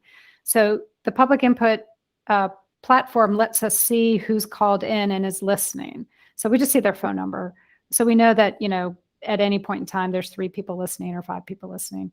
And when somebody wants to enter the speaker queue, there are prompts when you call in to tell you how to do that. And then it moves that person into a different status. And so it's pretty obvious when you look at it. You can see there's like a little hand raised and it says that they're waiting to speak. And then you tap to let them speak. So thank you, Marie, for checking that. It sounds like the system's working.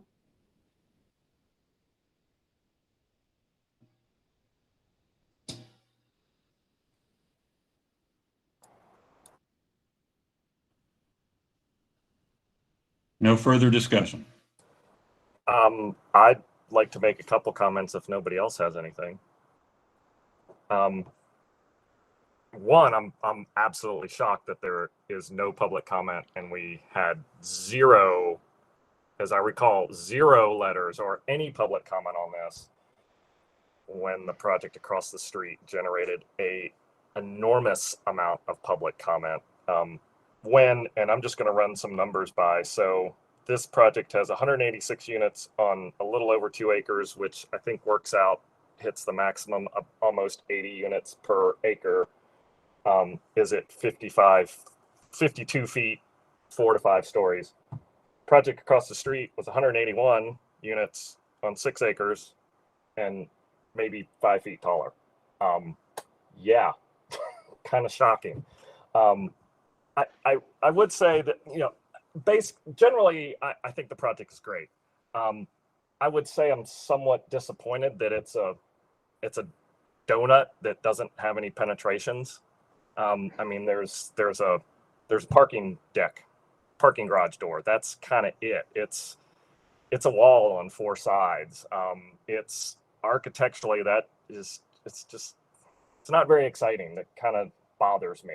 It does have some definition to the facade, but there's just nothing that grabs me about it. I think that's kind of the one, at least from my perspective, fault I would see with it. I certainly applaud the developer for adding the housing, adding the 20% affordable housing, 50% of that being vouchers.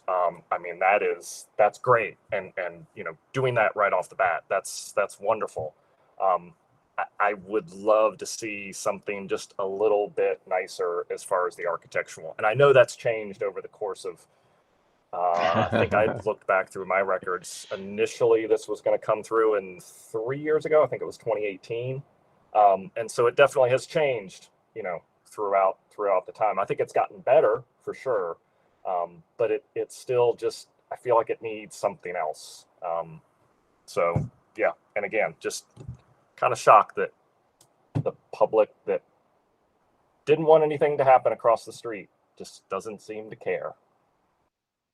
I'd like to make a comment if I could. Yeah. I'm really glad that you came to us as a baseline with 20% affordable housing. That was my biggest regret about the other site. So thank you. And really like the plan that you have submitted for the buffer in the back. It includes plants we normally don't see in a project this size, flame azaleas. Anyway, this is the landscape architect in me coming out. Beautiful. I would really love to see some more street trees on Chestnut, but otherwise, this is a good plan. I plan to vote for it. I'd like to make some comments.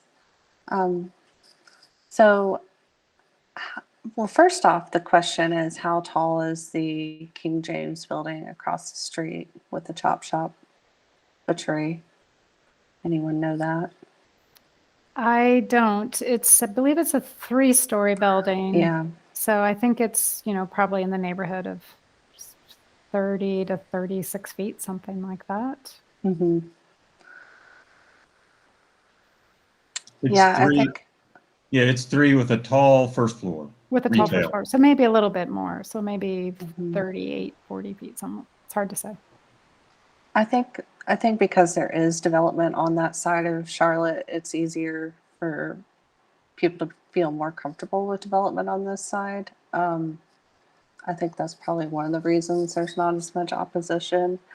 And it sounds like the applicant has actually taken some of what the planning staff has recommended and added it to the project. Whereas, the project across the street, they said, here's what we got, yes or no. So at least this applicant is at least willing to work with us.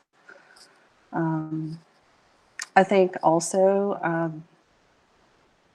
I do appreciate the bump outs in the elevation. I think it does make it read, especially in the rendering, as a project that's not one huge monolith. And so I don't really have any issue with the plan. It's definitely something you would see in an older city. Like I used to live in Old Town Alexandria. It looks very similar, stuff like that. And I think Niles Bolton even has an office there. So maybe maybe that's why. But I feel like it's more in character with this neighborhood. Thanks.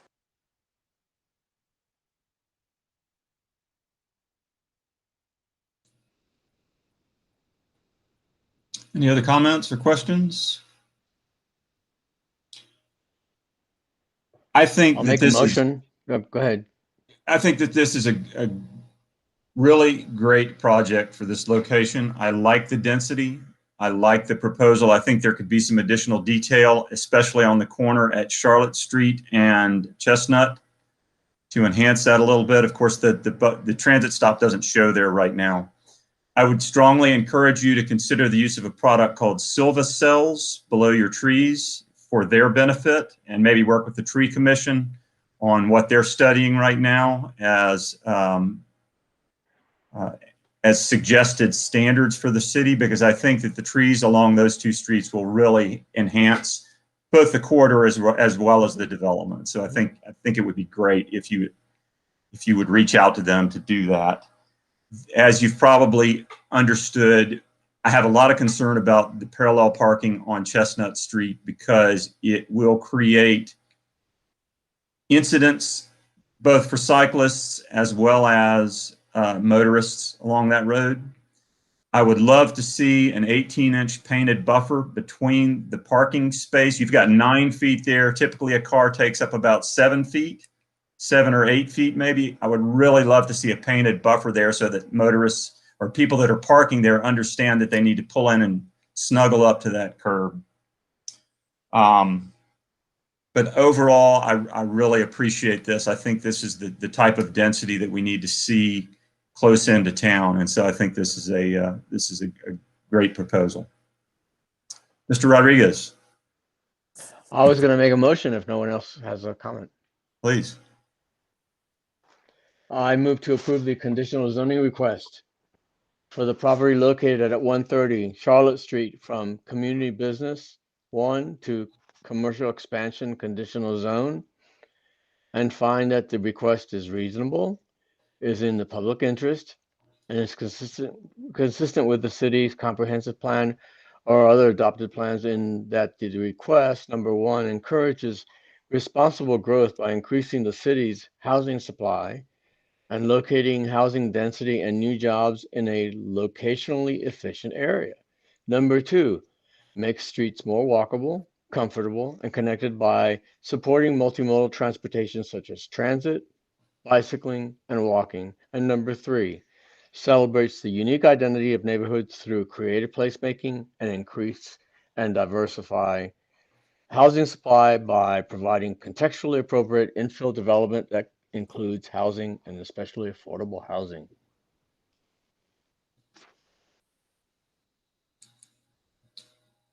I second.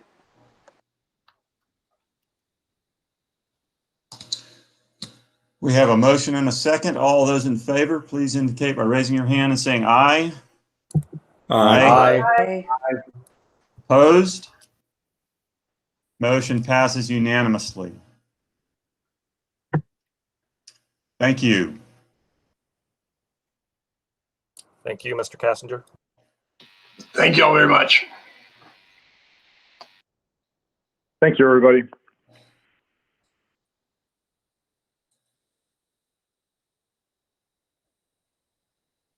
Okay, it is 6:40 for all practical purposes. We're going to take a 5-minute break and come back right after that.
Everybody back?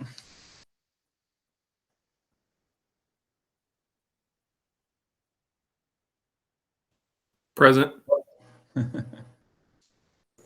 Here. Maybe we need to take roll call again.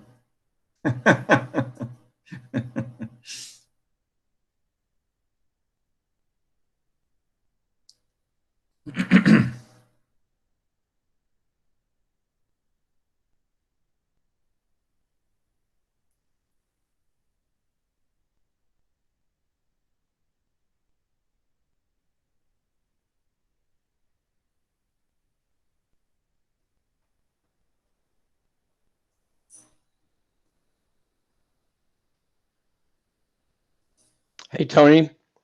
Yes. I just wanted to mention to you real quick, the use of silver cells and interconnected tree grate pits and so forth.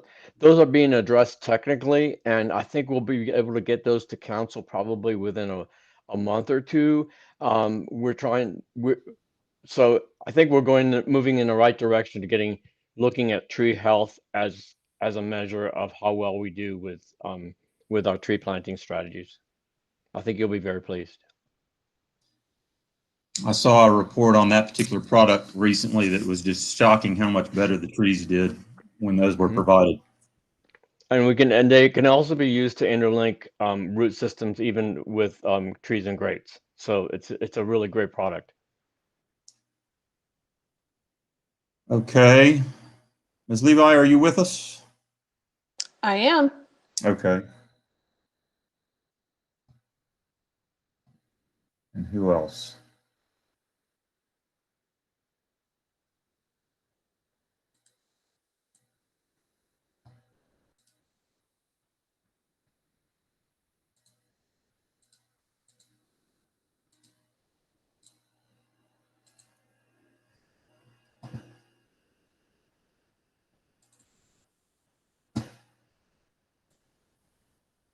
Ms. Bubenik, you're also with us? I'm here. Okay, very good. All right, our next item on the legislative public hearings is a request to implement phase 1 of the Urban Centers Initiative. That includes the rezoning of approximately 122 acres of property from regional business, highway business, river, commercial, industrial, and office business to urban place form district and associated proposed changes to the future land use map identified in the chart below. Quite a few numbers there that I'm not going to read. And the planner coordinating is Mr. Vidila Satvika. Good afternoon, Vidila Satvika with Planning and Urban Design. This is the third meeting. We first brought this to you in July, and here we are again. Knowing that we've presented this to you already, I'll try to, this is actually a condensed presentation, trying to keep some of the key elements for people who haven't seen it yet. There were, I think, at least one commissioner who wasn't there, and we have a couple of changes that we'd like to highlight. So I'll get right into it. For the background, I'd like to remind everybody that this is coming from the comprehensive plan. And I want to read this paragraph because it really summarizes distinct and clearly what we're trying to do. As a means to accommodate a growing population and provide for much needed housing while minimizing traffic congestion and maximizing the benefit of public investment in infrastructure, the city should adopt zoning code to promote transit support of higher density mixed-use development in nodal clusters along transit corridors utilizing the smart growth model. This should include creating safe, attractive, and well-connected places for all people that include environmentally friendly infrastructure, employ universal design concepts, and which allow for transportation choices beyond the car. That's our overarching goal, and this is an image that we've used many, many times to highlight what that transition may look like in some of these districts. From single-story, single-use suburban development patterns to more mixed-use, multi-story, connected neighborhoods that allow for walking and are safer. There's some precedent in Asheville for this type of zoning. We have form-based codes in both the River Arts District and on Haywood Road in West Asheville that require similar types of development that we have based this zoning proposal from. And these zoning districts were developed with consultants and very long public processes as well. So we're not having to recreate the wheel. The next few slides will highlight the meat of what we're proposing with the Urban Place Form District. So this is a very brief description. We're intending to accommodate higher density mixed use centers that are human scaled. A key concept that we're trying to integrate into these areas is connectivity, especially when we have large parcels that are not connected to streets or only connected to streets with one part of the property. And so this conceptual sketch that you're seeing on the slide here on the left shows what you might see in the transition from larger parcels that over time break up in order to be able to build buildings that are required to be on streets. So how do we do that? We do it with a build-to zone, which states that buildings must be located on streets and that they must have a minimum percentage of their building within what we call a build-to zone, which is the area on the street that requires a certain percentage of that facade to be there. And we have flexibility so that we don't require open spaces or driveways to be part of that build-to zone. We've added flexible setbacks so that effectively a building can be within 0 to 40 feet of the street. Most of these districts have a minimum setback today that is about 35 feet. And this code is sort of flipping that and saying that the buildings must be within that first 0 to 40 feet. And the idea comes from trying to keep buildings closer to the street so that as they urbanize, they're more closely connected to where people will be walking and will have better access. We're proposing that the heights of these structures are 4 to 6 stories, which is basically in line with what's allowed today. Today, we allow a slight, on some of the districts allow for a little bit more, another additional story.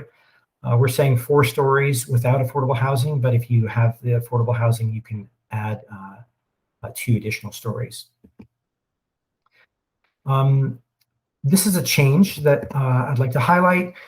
Since the last time, or actually the first time we presented to the Planning and Zoning Commission, we have a code here that states that we limit commercial square footage to 20,000 square feet unless you provide housing.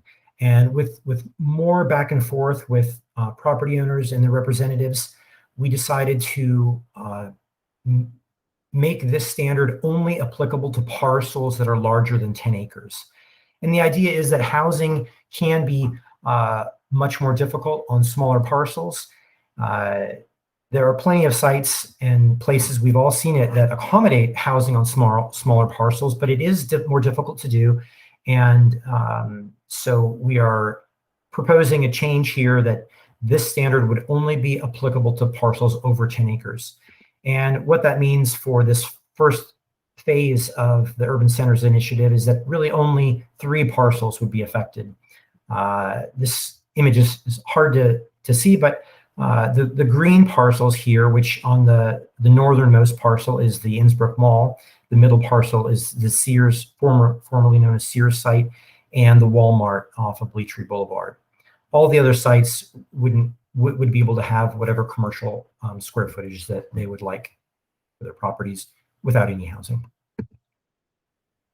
Another standard that we've adjusted a little bit is the street standard. Previously, the requirement set the standard from anywhere between 40 and 56 feet for the right-of-way. And we've made an adjustment that allows for a little bit smaller, up to 30 feet for some side streets, to acknowledge that in some sites where we don't have a lot of development, maybe only buildings on one side of the street, we don't need sidewalks on both sides, and so that allows that right of way to be reduced. I have a couple images here of what that sort of looks like. This is a property where you could imagine existing buildings are left in place, and this is actually Merriman Avenue. From Merriman, you could have what would basically be about a 30-foot right-of-way, 2 10-foot moving lanes with a 10-foot sidewalk and street trees that would lead you in to what would effectively be a street in front of the building that would have sidewalks in front of the use. And we're just showing here conceptually what the trees could look like. And that over time, that site could transition with more buildings or not, really dependent on the use and the cost of land and the development intensity. And the idea is really that the bones of the block structure are what's important here, and that's really the key to this project, and that's what I'm trying to show here. So now I'll just walk through where the sites are. We have, as part of this first phase, 4 different nodes that are circled here on the right, total about 122 acres. And I'll just walk through each of them. The first one is Merriman Avenue on the north, which is the smallest site, has 21 acres in total. And we're proposing that the zoning move from highway business, shown here on the left, to urban place form district. The next site is Tunnel Road with about 40 acres. This cutout, for anybody who wants to know, is a property that was conditionally rezoned, and so we can't touch that. That's not part of this proposal. And this district would change from regional business here on the left to what is proposed, the urban place form code. On Bleachery Boulevard, we have 46 acres that has a similar cutout from a conditional use permit. And this property is proposed to move from River District to Urban Place zoning district. And this node includes one future land use map adjustment that we're proposing, that the current future land use map shows that 2 of these properties are urban corridor, and we're proposing that they move to urban center to meet their adjacent properties to have the same future land use. And then finally, this was a property that was added, and we discussed this at the last August Planning and Zoning Commission meeting, former Sears site that is approximately 17 acres and is proposed to move from regional business to urban place form district. And that concludes my presentation. Thank you very much.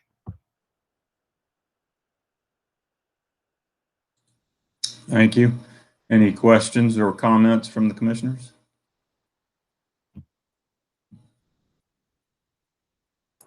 I've got one right off the bat. I must have missed the piece about the 10 acres on the housing. How did that get decided that it was 10 acres and not, I don't know, 5?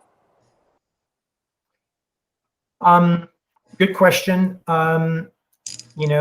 We sort of tried to make it a simple number, and reviewed the properties to knowing that larger properties would be easier, and that there was kind of a split off that really at about 10 acres, you had a very distinct set of properties for both phase 1 and 2. And, we're flexible with possible changes to that. But that, as a starting point seemed like a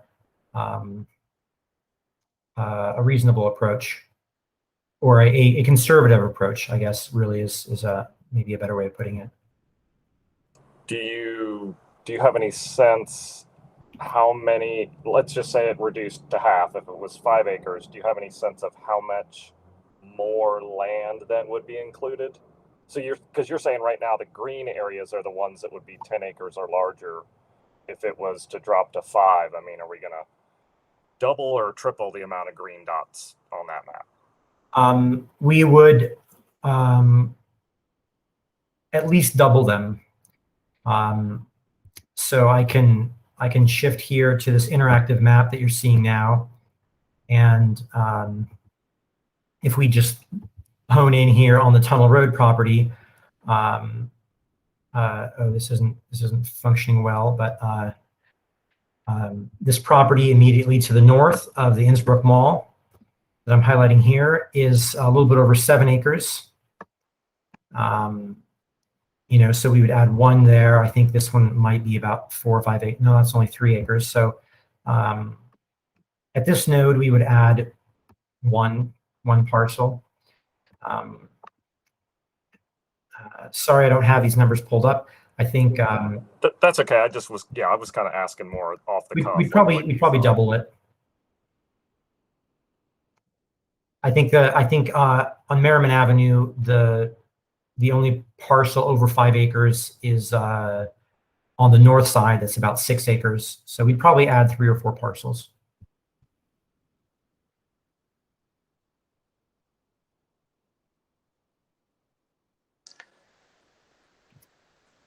And that would be to maximize the commercial space?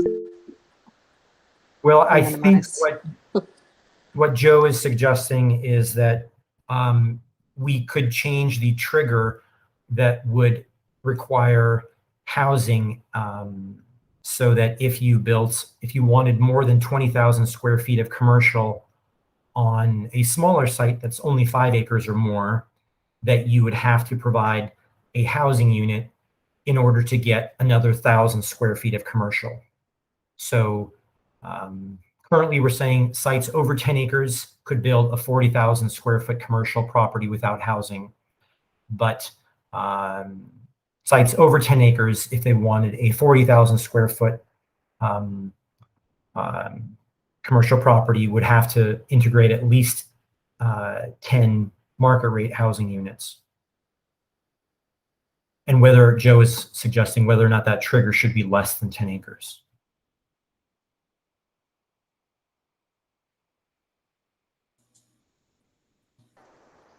This is Jennifer. I have a question.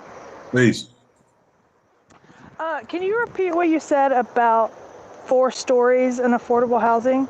Did you say if it's less than 4 stories, it doesn't have to have affordable housing? That's right. So in this image here, this is a snapshot from the code. We allow as a base height, a base maximum of 4 stories or 55 feet. And that if you provide 20% affordable housing units, you can get an extra 2 stories in height. Okay, because to me, that just, when I lived in affordable housing in San Diego, and it was 4 stories. So to me, that just feels like everybody would build 4 stories or less because they would want to maximize their money. So I just wanted to put my 2 cents in there. You were kind of cutting in a little bit in and out. And I think I missed your key point. Are you suggesting that? Sorry, I'm not sure what your point was. Well, my point was that they would build them just 4 stories or less because they wouldn't want to offer affordable housing.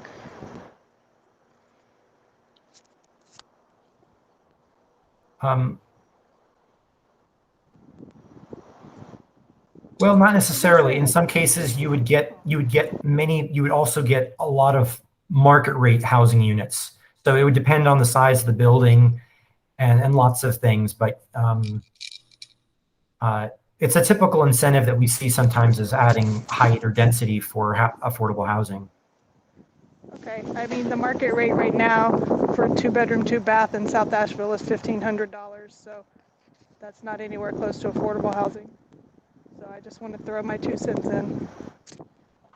So Vidila, what you're saying is what's normally required, or what code allows now is 4 stories, correct? Let me get out of this presentation to see my notes here. Currently, the code allows 60 to 80 feet, 5 to 7 stories, depending on your zoning district, right? We have river district, highway business, regional business. So We actually allow, in I think regional business, up to 80 feet, but other districts allow a little bit less.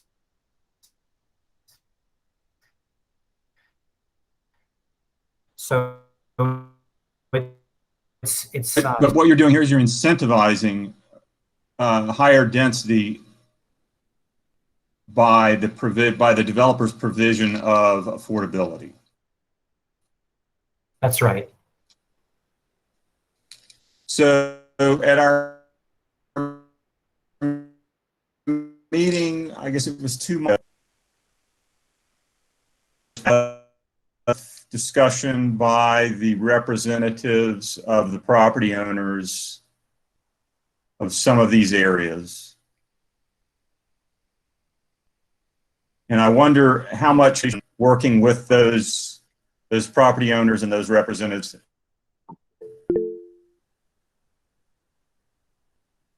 I see that Craig has raised his hand. Let me finish here. That we've met or discussed at least a couple times, and really the changes that we're suggesting in limiting housing for sites over 10 acres and fine-tuning the street standards to make them smaller have come from those conversations. So we're trying to meet their concerns. Was there a charrette, or was there some sort of meeting that was held in order to facilitate that conversation, that dialogue? We did, yeah. Yes, we had a meeting with them, and we worked through some sketches and talked about some of our goals and intention and their concerns, and you know, we're trying to be fair and reasonable and responsive. I like the idea of the urban centers, but I have a sense that it's being applied more as a stick than a carrot. And how would you respond to that? Well, I guess I would say that we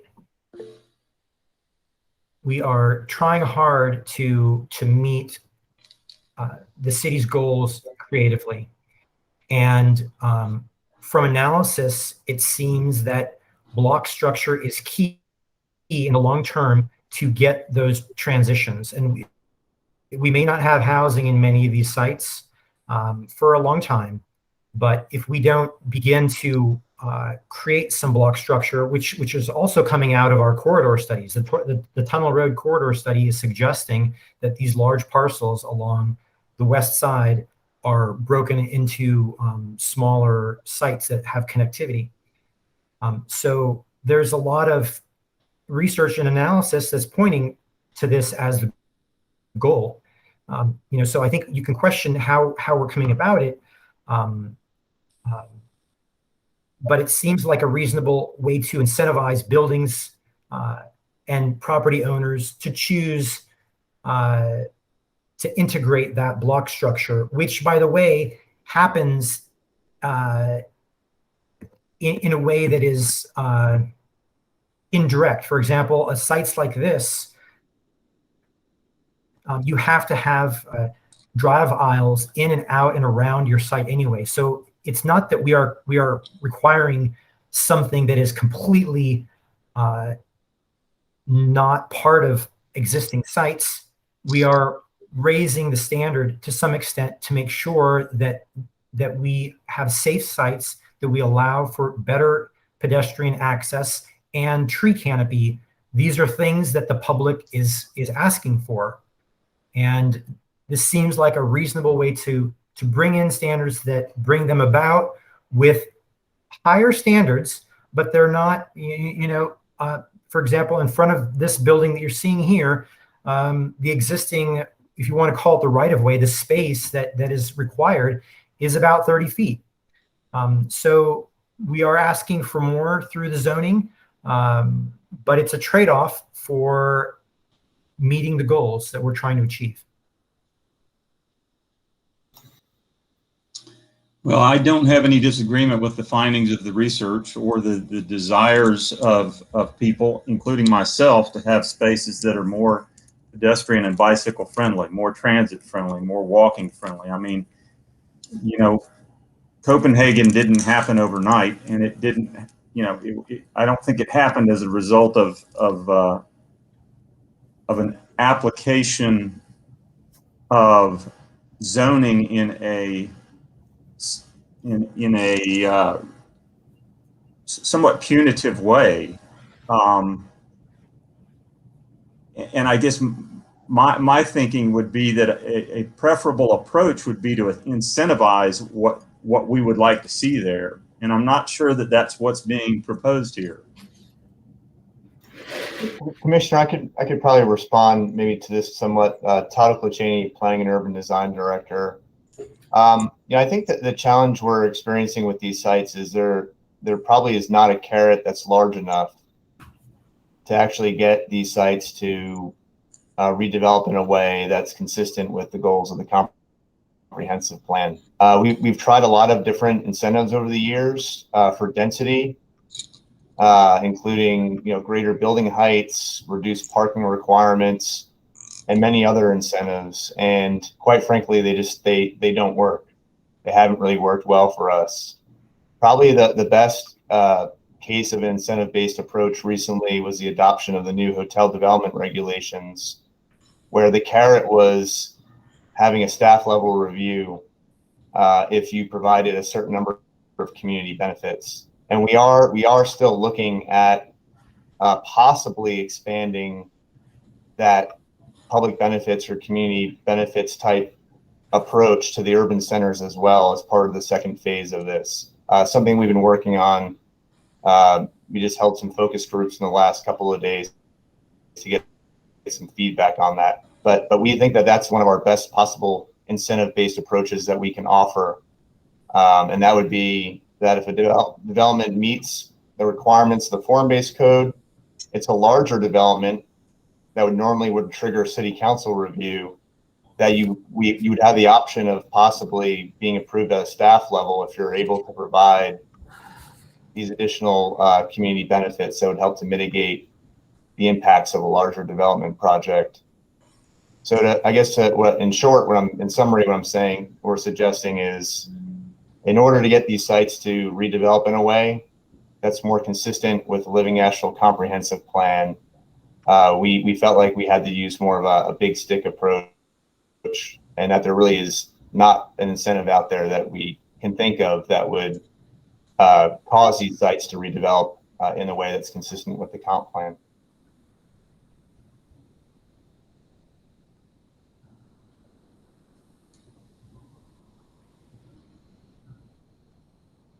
Can you go back to the slide with the proposal on that housing again, Vidila?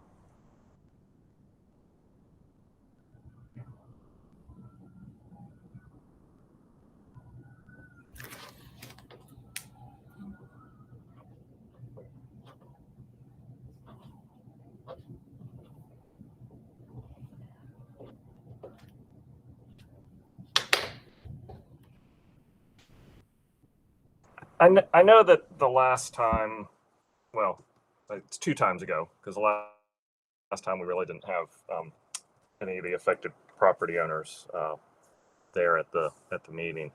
I know the whole idea of the housing was a sticky point, and obviously this is changing it to parcels larger than 10 acres is one way to help alleviate that. Was there any discussion? What was the discussion on if it was a larger allowed building before it triggered housing? Like, was that looked at, equally as well as just making the, saying it's a large triggers it? Right, that's a good point. No, my recollection is that there was significant pushback on smaller sites meaning 3, 4, 5 acres and housing. And I think we've been trying since the beginning to accommodate the concerns that we've been hearing. And we've accommodated many of them. such that if we go much further, we really lose the intent of what an urban center is. I think I could make the case that if we don't have block structure, that could in time be converted to and filled in so that you have streets and that form, then really you don't have this urban form that we're going for. And I know that's not directly related to housing, but it seemed that there was such a concern about housing on smaller parcels that we took this approach. If some of the representatives here feel that I don't think that was the issue. The issue wasn't that we're fine with housing if we can start with 50,000 square feet. It was just that we have to provide some housing and we don't want to. What is the maximum business use square footage for parcels less than 10 acres? I think I'm having an issue with the wording. Well, we don't have limits to, this code has limits to the size of buildings, but we have some adjustments that allow for large buildings. So, you can build very large buildings on very large parcels. I'm saying, could someone build 20,000 more than 25,000 square feet on, say, a 4-acre parcel? Yes. The language is strange. Yes, you could build much more on a 4-acre parcel. I think the 4-acre parcel that we were looking at, or just a few slides down, this is I think about 4 acres. And it's what is it, Craig? It's about 50,000 square feet or so. 36,000. 36,000. Okay. The Charlotte Street project that we just looked at was 166 on 2 acres. Yeah, I think there's a major issue with the wording of that proposed change, unfortunately. Not that I'm opposed to the affordable housing aspect, that's fine. I just think you need to talk about parcels smaller, lot size. Just real quick, because I don't think we clarified it from the beginning. We are going to take comment. We're going to do it as public comment from the affected property owner. So I saw that there was a hand raised by Mr. Justice. We're not ignoring you. We're trying to do our deliberation. So just to let you all guys know. I definitely have a big problem with the 10-acre change. And these go hand in hand. I mean, what Tony's talking about with the street structure, and I understand the developers and the property owners issues with it as well. But the Merriman Avenue site is a perfect example. The Innsbrook Mall site is a perfect example. I mean, Innsbrook Mall, there is a road. You come out of Chun's Cove, you go across that intersection. That is a road that leads over to Mineral Springs. It's there now. It exists. It's called a drive aisle, but it's there. And so essentially creating that, making it full potential makes sense. It makes logical sense. For drivers, for pedestrians, for everyone. So I think that's a great thing, but it also needs to be worked in with this whole idea of trying to create parcels that make sense. And so we get the housing and everything. If it's 10 acres, again, Charlotte Street was 166,000 square feet on a little over 2 acres. I mean, we're going to end up with big chunk buildings that have zero housing. And we're going to basically have the same thing we do now. You could build Innsbrook Mall again, and we're not going to change anything. We're not going to have any substantial change in what we're trying to do with the comp plan or towards those goals of the comp plan, or even towards the goals of the Tunnel Road corridor study, for that matter. So I've got a real problem with that. And Commissioner Archibald, I can maybe respond a little bit to that too. I definitely understand. I understand, everything that you said in those comments. I think the challenge that we face here is how do we transition these sites over time? And we're trying to do that through this new, block structure system. And at least we don't want to lose the opportunity to try to get some housing on some of these larger parcels. However, at the same time, after many meetings with property owners, we also tried to do something that we felt like was realistic and responsive to kind of the market realities. One of our goals here is not to have a code that's so restrictive that none of these sites will ever be developed at all for the next 20 years, because if there's too many unrealistic requirements or expectations built into the code. So we feel like we've hit a pretty good sweet spot in terms of meeting our goals of getting housing in some of these areas on these larger sites, getting the block structure that we want, but also including some flexibility so that these sites can naturally transition over time. And maybe we get some developments in the next 10 years that start to look like what we want them to look like, that meet the goals of the Living Astral Plan. And then another 10 or 20 years after that, we start to see these sites, evolve even further. And that's kind of the approach that we took to this process.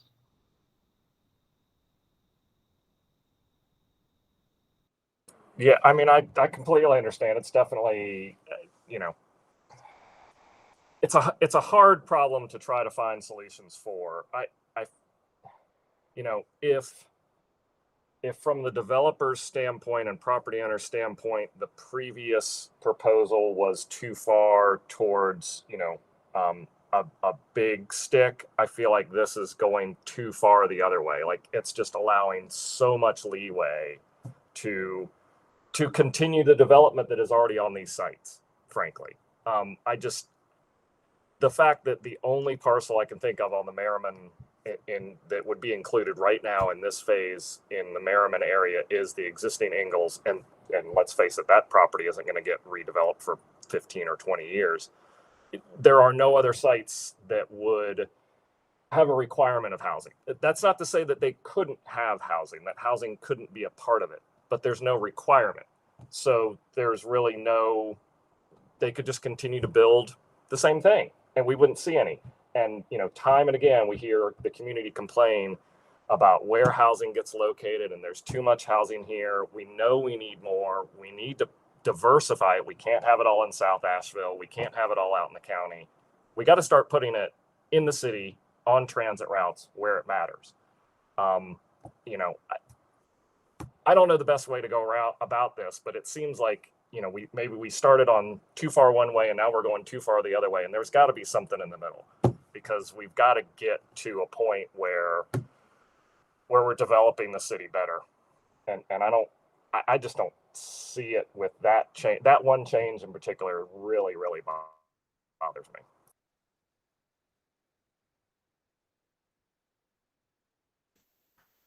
I've got two thoughts I want to put in here.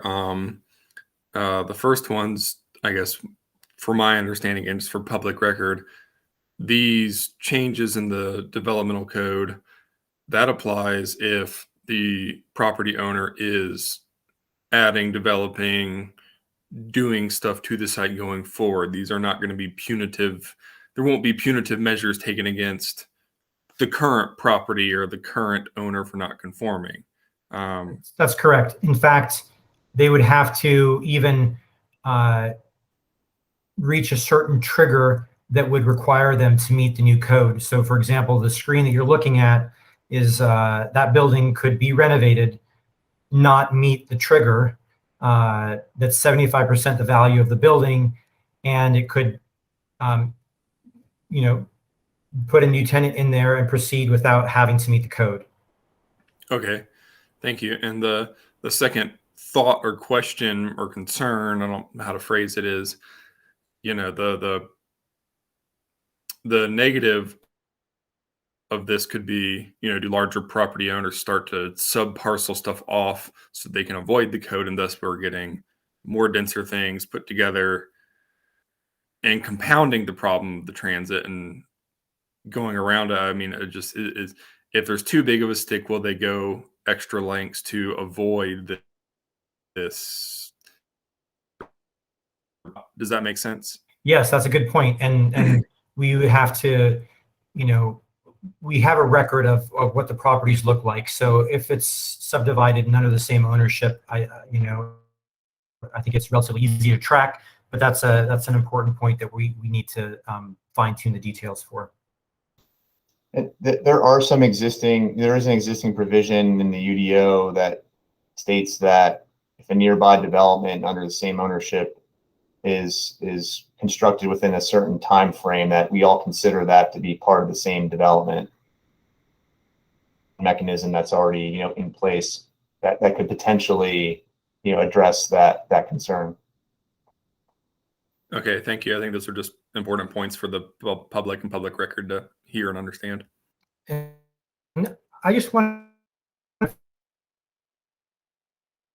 I don't think I addressed or others did. When you mentioned concern that this is too much of a stick, I think in regard to the street requirements. So for example, the image that we're looking at here, many of these requirements, the trees, the parking lot landscaping would be required under today's code. What we're adding is in and along the front building. So I guess does adding that pedestrian infrastructure seem like too heavy of a hand? It doesn't seem like it from our perspective. That was definitely a concern I raised at the last meeting that we reviewed this. I don't know that I mentioned it earlier, but that being said, I mean, I think there's certain aspects of that are required under the current code. The example that comes to mind, not sure if it goes all the way to the public right of way or not, but the example that comes to mind is the Target development, where they have a sidewalk that is allowed into the parking area. That may just be for funneling people who have parked there in, I can't recall. But the creation of a now public right of way, as I understand it, is essentially taking that piece of property that was formerly available for development and making it a public right of way, correct? Well, it doesn't have to be public. It can be privately owned. I think a way of looking at it is like the drive aisle in front of any business or box like the one we're looking at today here. It is effectively a right-of-way that isn't being built on because it provides for the required access to and through a property. So every property has these, especially these suburban properties that have a lot of land and parking. Whether we want to call those right-of-ways or drive aisles, what we're proposing is that those, at least a couple of those, need to be formalized so that it's rather than a pedestrian walking through a parking lot, there is a sidewalk that can direct people from the public street into the property and in front of the business.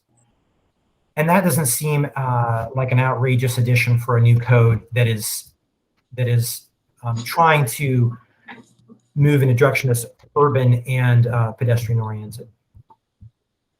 What's the incentive for the property owner to develop a private road that they have to maintain and that they subsequently can't revise and redevelop the property in a different way?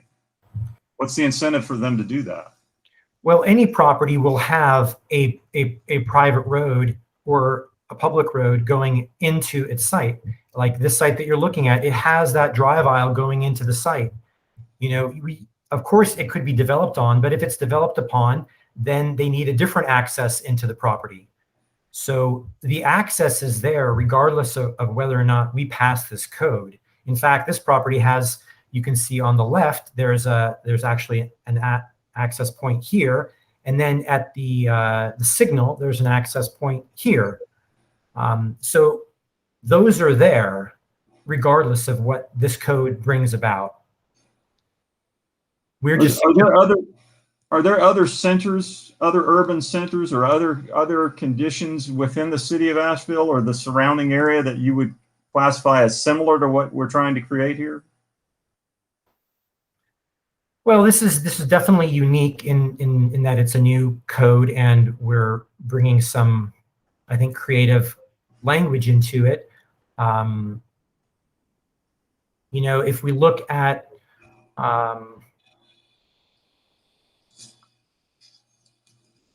something like Biltmore Park, I believe the road within the project, now that's a completely different project, and I'm not trying to make it appear that these sites will be like that. That was one property owner, very different scenario, but I think those streets are private streets within that development, and they look and feel like public streets.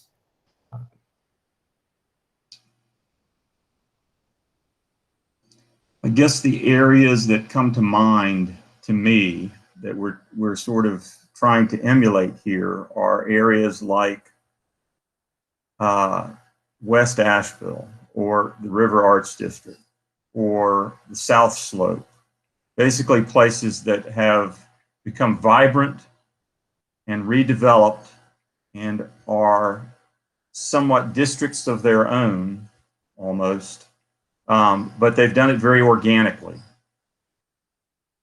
And they haven't done it in a way that that applied any sort of restriction on the property owners.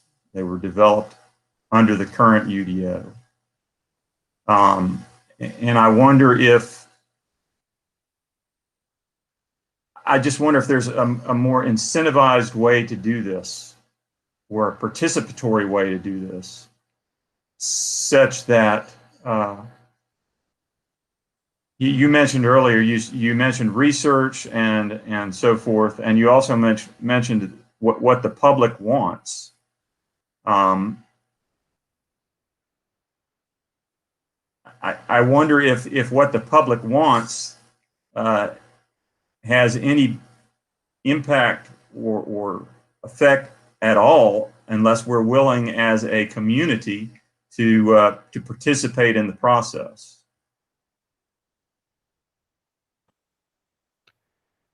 If there's not that public-private on the part of the city to participate in the, then it seems a bit heavy-handed to just simply apply it.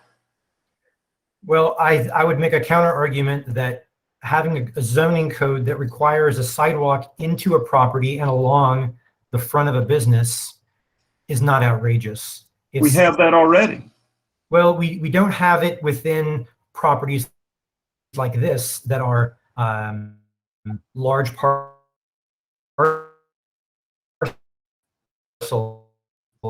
There's no this predates the UDO, though, so this isn't a good example. I mean, if they were to develop this property today, you would have to have all of those planting zones. You would have to have a path to the public right-of-way. Right, so you would need to meet some of the intent without going as far as we're suggesting, that you actually have a sidewalk in front of the building. So today you can build a structure without a sidewalk. It needs to have a public way or a way for pedestrians to get to the public way, but that doesn't have to be a sidewalk. And that's an important distinction when we've done this analysis looking at urban patterns of development. The sidewalk is a key element, and it doesn't seem like a lot to ask, seeing these larger sites to integrate sidewalk and street trees, which is almost as far as we've pared this back to be.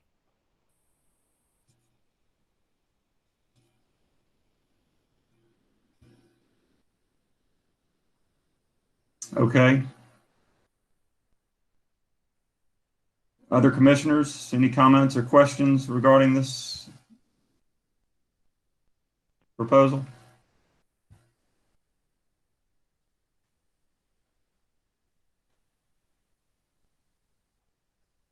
I'm good for the moment. Why don't we go ahead and open to the, it's not really applicant, but the folks that are representing, or the property owners, or the folks that are representing the property owners at 7:36. Please restrain your comments to 10 minutes.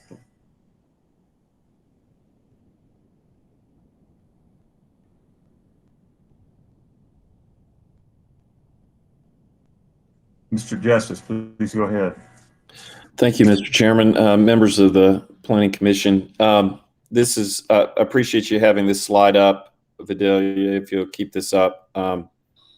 I represent Avon Partners. They're the owners of this less than 4-acre site here that you see on the screen.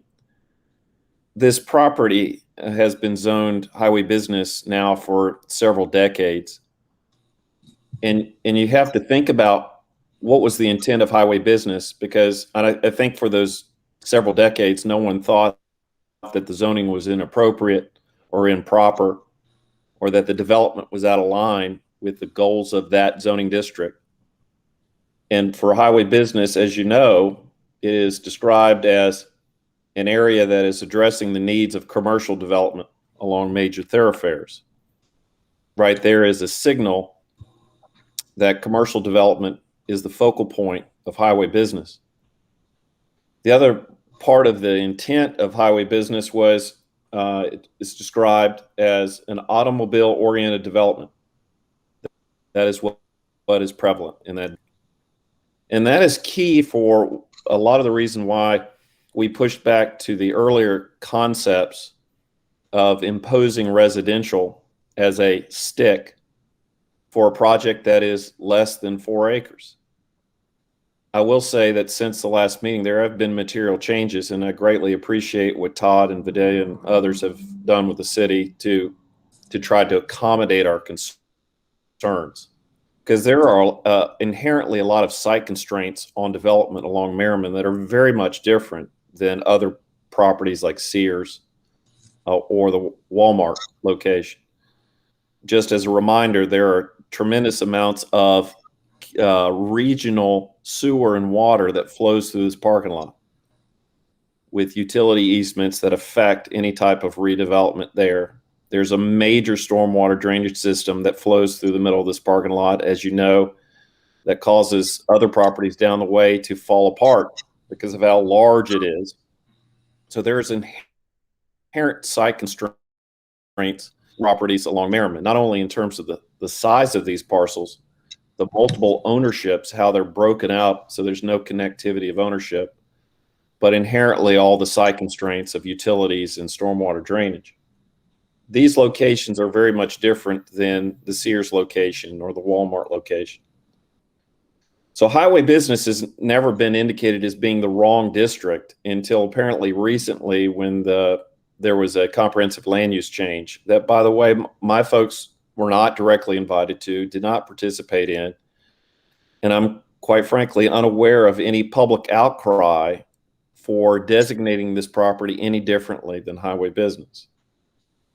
I'd be very curious who spoke out that created the land use plan change that said we have to have something differently on this location. So, as I said, there have been a lot of changes since the last time we met, and we greatly appreciate it. But one of the major stumbling blocks for us that we still don't quite know how practically this will affect redevelopment. And that's really what we want, is we want great opportunities for redevelopment because of the age of this building, just like the age of the Innsbruck building. We want people to come in and spend money to redevelop this location. And right now, we're not sure still how the standard that are, as Todd indicated, stick would affect the ability to redevelop this location. The main concern we have still is this idea that the principal building has to be built within a certain distance of a street. Mr. Hauser, you brought up the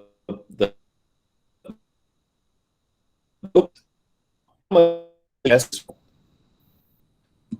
Now, one of the changes that staff made, that notice was given to us of the change on August 20th, was the idea of reducing the width of a street. And we greatly appreciate the way that was heading. Part of our problem is we got notice of that on August 20th, and we haven't had the sufficient time to sit down with engineers and folks on our side to do a charrette. You asked that question, Mr. Hauser, whether a charrette had been done. And a charrette to me is there's some engineers and consultants sitting down and trying to apply what's being proposed to see if it might work. And at best, what we had, which we appreciate that we had this, was a Zoom call among lawyers and John Spake. That's not much of a charrette because I still don't know how these standards that are being proposed for you today will actually work in reality. Because what I understand of, even with the reduction of a street, we're still talking about a 30-foot right-of-way that's dedicated for a street. You then have sidewalks. You then have street tree standards that will add additional width that cannot be used for parking. Parking is the golden ticket here for a commercial-oriented piece of property, like this has been for several decades. Parking matters. This is not a large enough piece of property to have a parking structure. Parking is key.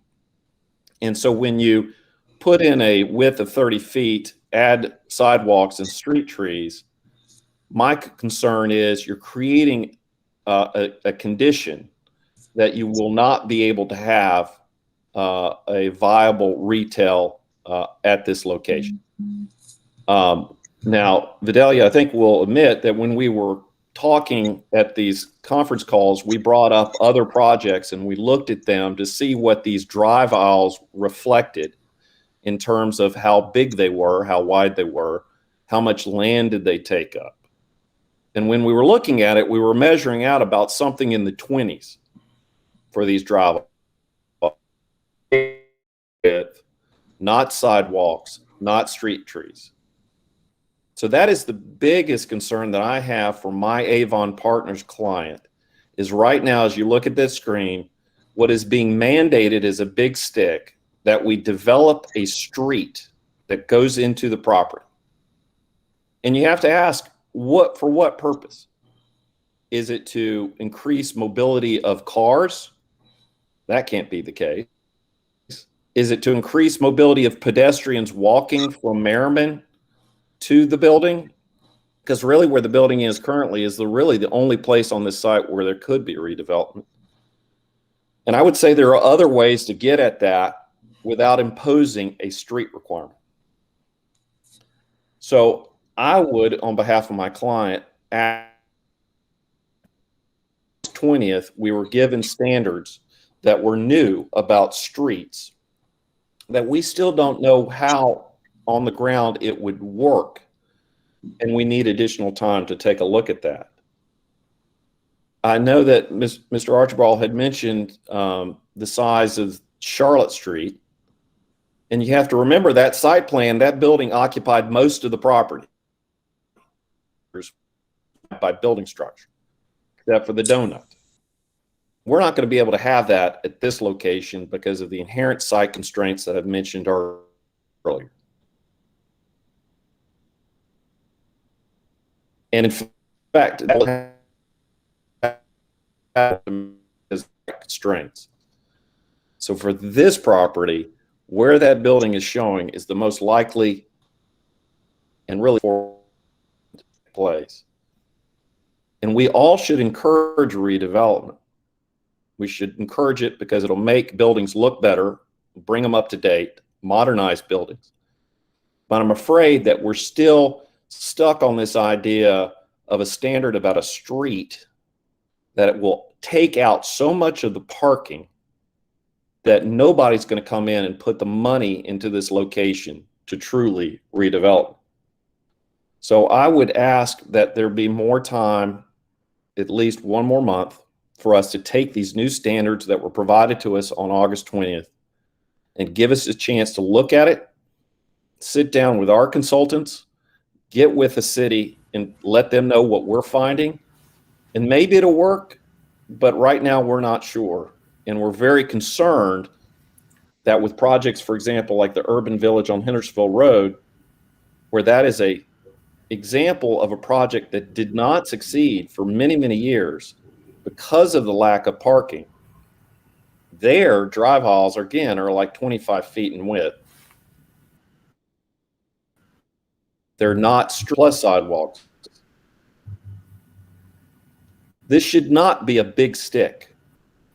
Mr. Hauser, you pointed out incentives should be the plan here, not the big stick, because really, when you look at these locations, there is no place other than these locations in the entire city where the staff is using this big stick concept.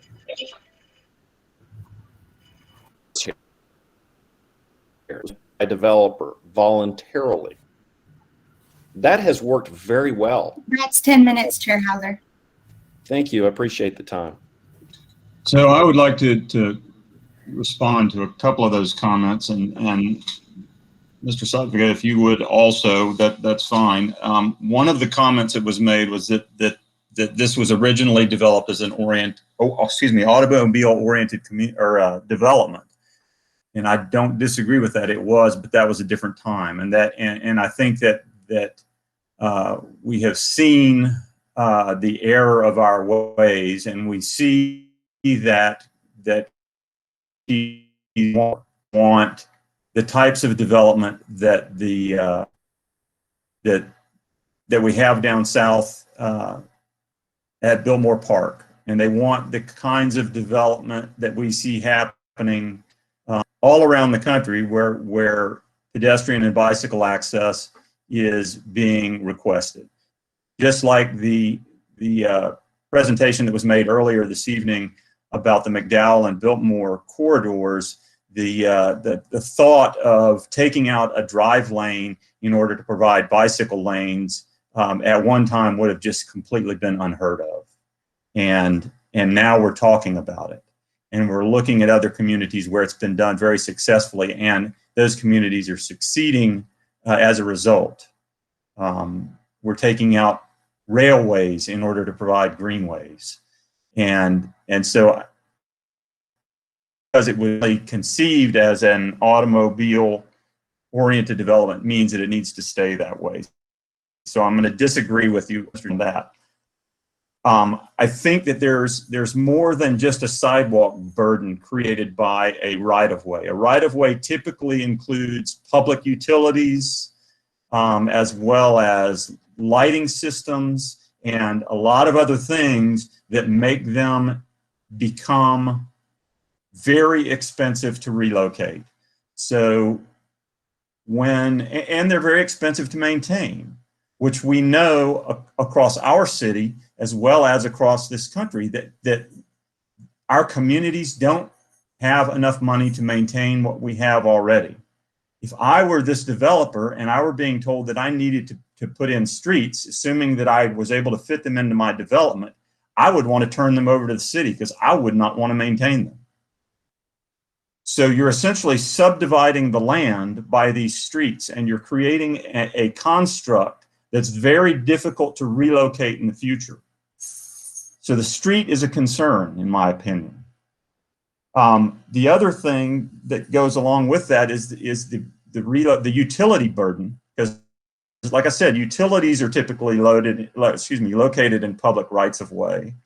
And when they're not, you end up with what's on this site and many other sites around, probably the other sites that we're looking at this evening, where you have utility corridors that run across these properties, and it makes it very expensive to redevelop if you have to relocate those utilities. So that's where and in some cases there is public-private cooperation. I know that MSD, for example, and I may have mentioned this last time, they have a process where they contribute to the cost of relocating a main depending on the age of that main. That's the kind of incentive that I think makes sense when a piece of property gets redeveloped. And I think these are these sites or in many cases anyway, desperate need of redevelopment. This one happens to have one component that's very successful on the northeast corner as of very recently, only within the last year, if that. The Rye Knot has become very successful there. So you can see the potential of what can happen here. Innsbrook Mall is a nightmare. It was a nightmare for years until Ingalls bought the old Walmart and redeveloped it. And thankfully, it's been very successful since then. But, you know, when was that? That was only, what, 10 years ago, if that, 12 years ago? Now we're talking about applying and again, I hate to keep falling back to the carrot stick example, but we're applying an overlay or a district application that I would hate to see it. I would hate to see the outcome be the same thing that you're trying to avoid, which is for it to stall redevelopment.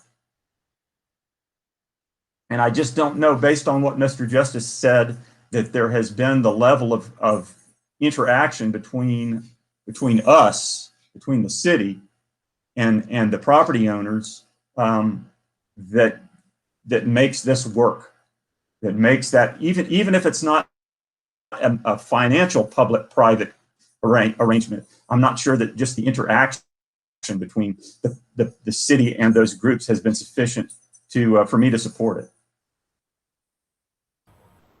As far as parking goes, and this is the last comment I have on Mr. Justice's comments, I'm no fan of parking. The less parking we have, the more difficult it is for people to find a place to park there, and the more they're going to choose another mode to get there. So requiring parking is never something that I support. Just as I noted on the last development that we looked at, eliminating those 7 spaces on Chestnut gives me no heartburn whatsoever, because when somebody drives to that area and can't find a parking space, the next time they go, they're going to think of another way to go other than driving their car.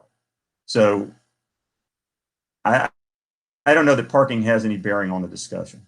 Anyway, let's move on to the next, unless anybody else has a comment. If I could Respond quickly before I know Mr. Stevens wants to go, just to some of the comments. One, Mr. Justice said that street trees are not part of the right-of-way. That's incorrect.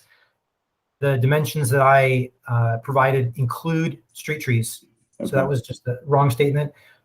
He said that this site is not large enough for structured parking. That's incorrect. We know it can fit. It's not to say that it's viable financially or can work, but it is large enough. It can work. We just saw this from a different project. The idea of Mr. Hauser, this question about whether the streets are too much. This example that you see on the screen here with the basically the formalized street into the project, this would be about a 32 moving lanes and a 10-foot sidewalk. And the site currently is exactly that. This is an aerial of the site, and the dimension of effectively what is a sidewalk, it's the back of the parking, to the edge here is 31 feet. So in all cases, we're not necessarily going to have more right of way than what is being provided today, although it'll be a higher quality. Thank you. Thanks. Mr. Stevens? Yeah, Mr. Chairman, members of the commission, it's an honor to be with you again this evening, and I appreciate your patience through this important discussion. I'll be brief. If I may, Vidal, allow me to share my screen. Yeah.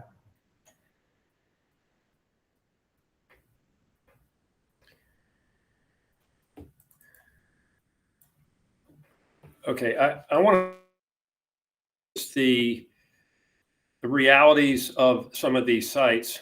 You should be seeing on your screen the Fresh Market, Merriman Avenue.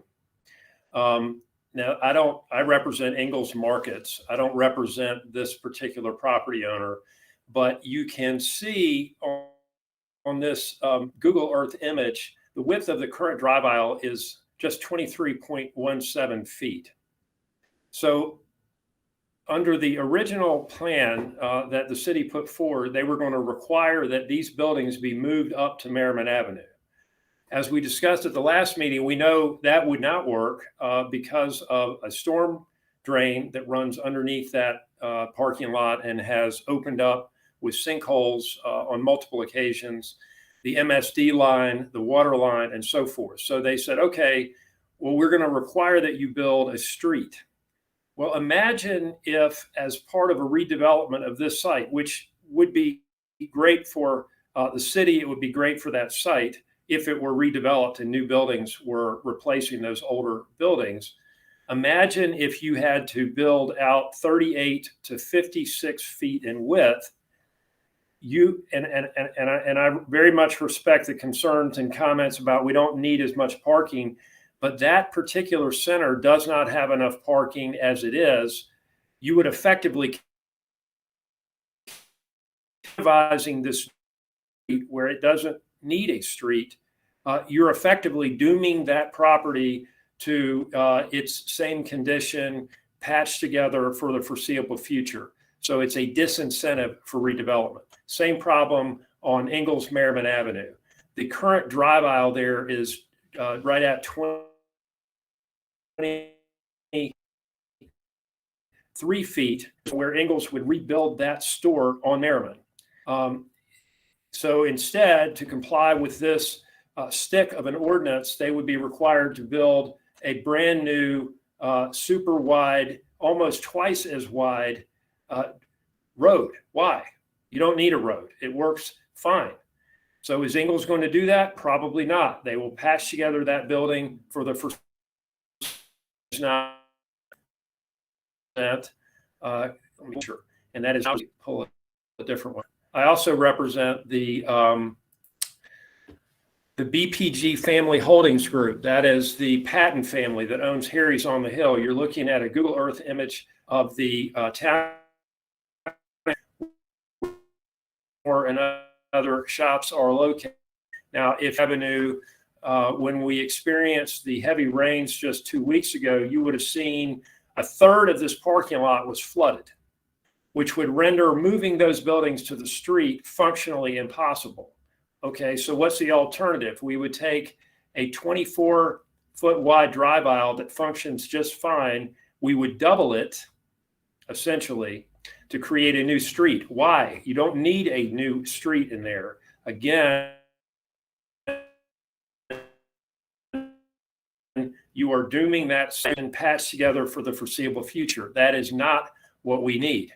What do we need? Here's an example of Ingalls' latest project on Smoky Park Road. What do you see?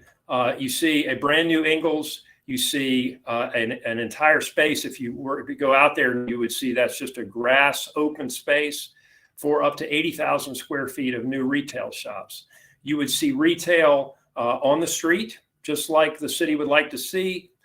You would see 10-foot wide sidewalks and crosswalks and sidewalks that extend all the way up to the buildings here, and all the way around the edge and on the side. You would see you would see trees and landscaping. And if we were to do it now, they would have to comply with the tree canopy, and there would probably be even more trees. You would see a site that works. You would see a site that in many ways meets the goals of redevelopment that I think the city has for us, because it made economic sense to do, and that was part of a conditional zoning process. There was considerable negotiation with city staff and also with city council. And I would submit that is a much achieve what we want is to have a collaborative process with property owners like Ingalls so that we can come up with sites that make sense for everyone. Now, you don't see any residential. That's true. Ingalls is not in the business of providing residential. It does not mean that they might sell off a parcel like they did here to State Employees Credit Union at some point in the future. It doesn't mean that some, Mr. Kassinger may come along and say, to Ingalls, I'd like to buy a part of that site. I could build much more efficiently there some multifamily. And who knows if that made sense for Ingalls, and if it made sense for Mr. Kassinger or some other developer, then it may happen. I'm not suggesting that it would. I'm just saying that's how it works when you allow property owners some leeway to do things, and you incentivize that instead of beating them over the head with it. This is a plan we submitted earlier today for the Innsbrook Mall property that Ingalls acquired just recently. You'll see that they intend to replace the current Ingalls store with a new Ingalls store. This Ingalls store will be sold to another party who will redevelop it. They intend to move the gas station on that site over to this new location, create retail essentially on the front side, blocking the parking, which I think is good. You'll notice sidewalks throughout. You will not see 50-foot wide, 46-foot wide streets, but you'll see streets that work. And we know they work because at all of the new Ingalls shopping centers around town, they work. You see the potential for a 3-story building of up to 105,000 square feet on the back, and you see retail on this side. That is the original Ingalls. We all remember that was there. It's now there's a tenant in there, and eventually we hope that it will continue to be redeveloped. So you see an image that we are prepared to have a thoughtful discussion with City Council about how to make this better. If the sidewalks aren't wide enough, we'll make them wider. If the drive aisle needs to be a few more feet wide, no problem. We can work with you. It's a nice big site. That is the process that we would propose. This is what Ingalls proposes for the Kmart site.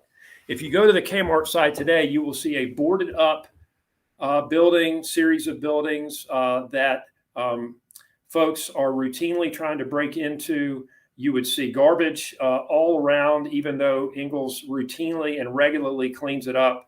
You would see a blight on our city that has the potential to be so much better.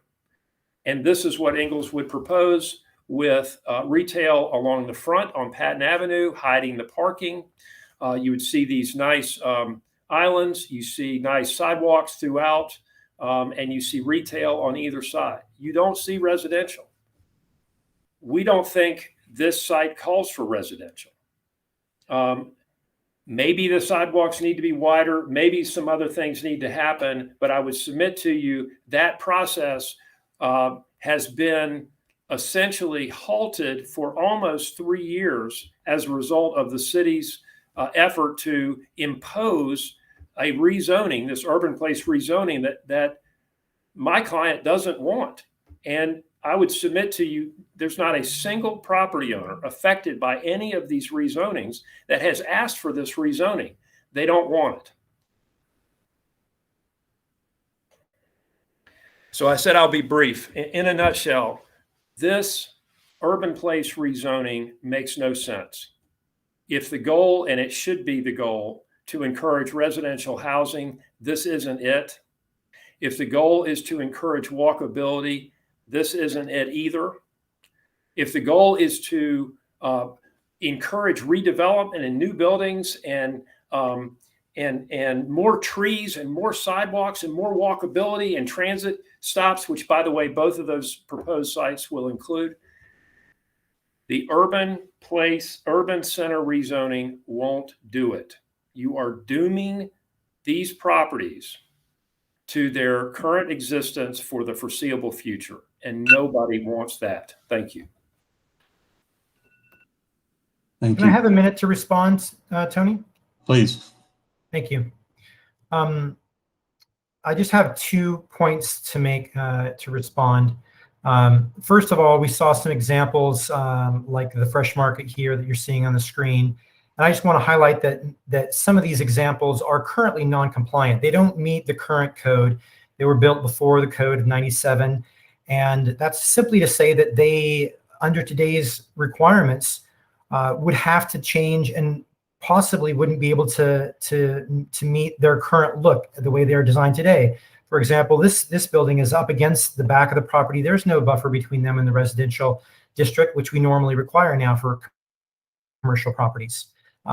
If we look at the other example that Mr. Stevens showed us on Patton Avenue, this site has no landscaping trees. If they just met today's code, they would have a significant reduction in parking.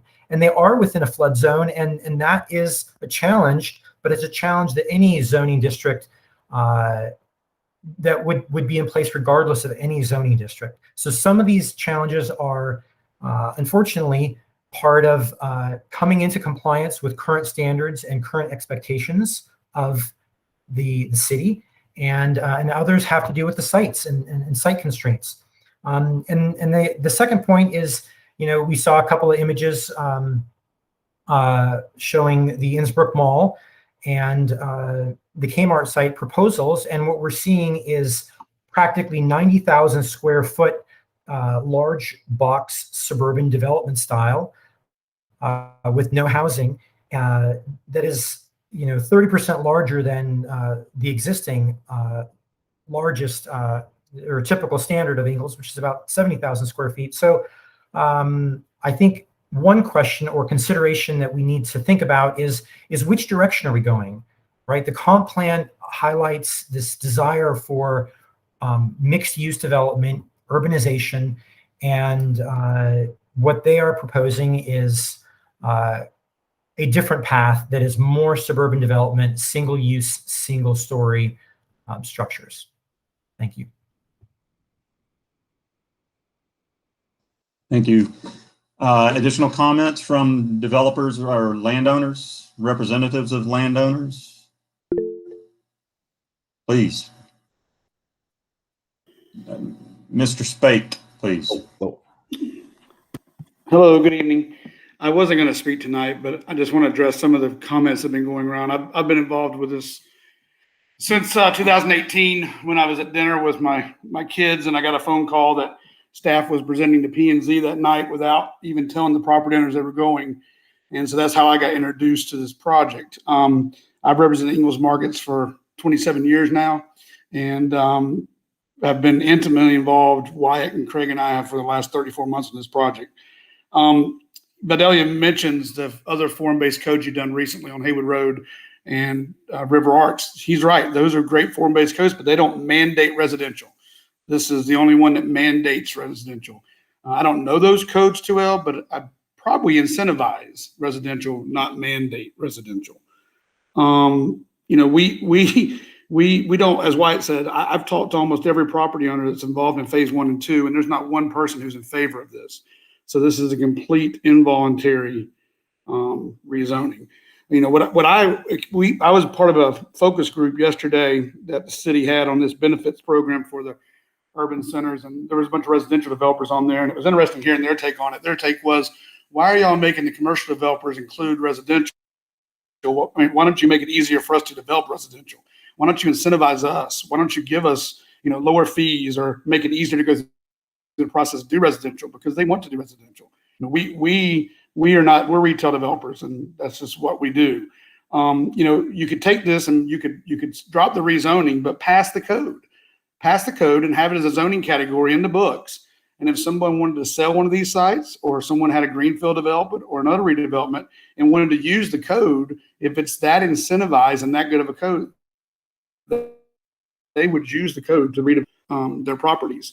It was mentioned that the Tunnel Road Corridor study suggested connectivity. I was part of that process and went through the process. And what I pointed out to the engineers who were hired from out of town and don't know our market as well as we natives do here, they didn't take topography into consideration between properties. So of all the roads they showed connecting properties and secondary corridor was topography of Asheville. And they admitted that after I brought it up. The benefits that they're talking about entering in phase 2 allows us not to go to city council. Well, really all that saves is attorney's fees and civil engineer fees, which are maybe $5,000 to $10,000 I spend to go to city council, where to get the point system they're going to propose to you guys in the next meeting next month is probably cost me between $250,000 to $750,000 to do it. It's not an incentive. It's a stick. The Mineral Springs Road at Innsbruck Mall Ingalls owns behind Middle Springs. Middle Springs joins our property, and as you saw with the plan Wyatt that we submitted to the city today, we are embracing that as a road. And we have sidewalk connectivity like everybody had. Mr. Hauser mentioned Biltmore Park, and I don't know if you've been out there recently, but they have a lot of retail vacancy. That project has never, if you ask Jack, he's got two locations out there, probably 7,500 feet, that still have gravel floors. Never been occupied.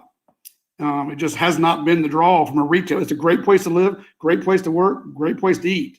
But the retail has not worked out there. From a retail broker standpoint, I don't think that's worked. Parking is essential for the grocery business. People have carts of grocery that they haul out. You know, not everybody can ride the bus or their bike and haul their groceries home. So for us in the grocery, parking is essential. I mean, it just has to be.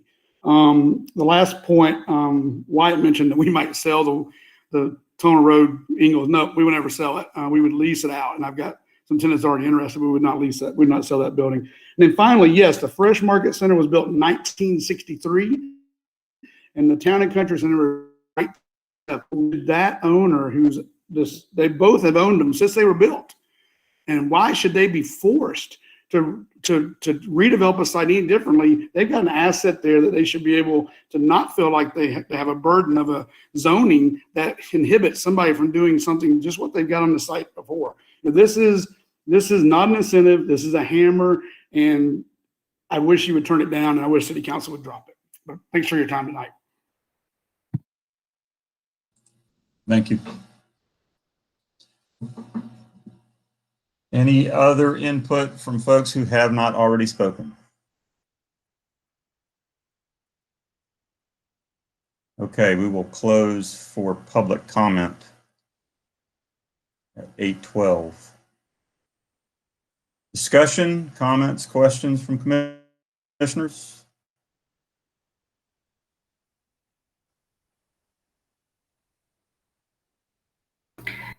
Janice, I think you're muted. Oh, I'm so sorry. I was just saying, aren't you going to open to if there are any callers to public comment? Correct. This was the representative speaking. You're right. So we'll open for public comment. No callers, Chair. And we'll close for public comment at 8:13. I would have been surprised if after the last presentation, the last development, I should say, there were no callers for that one. We had any on this one, but anyway. Commissioners, any comments, questions, discussion? So I asked this the previous, not the very last time, but the previous one. What happens if the city goes back and says, presses pause, pulls, my understanding would be they would have to technically pull the rezoning, thus lifting what right now is a moratorium for building on these properties, because with the rezoning, they can't move forward.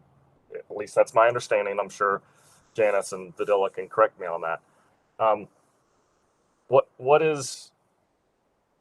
are the possible things or possible ramifications that I may be missing if that happened?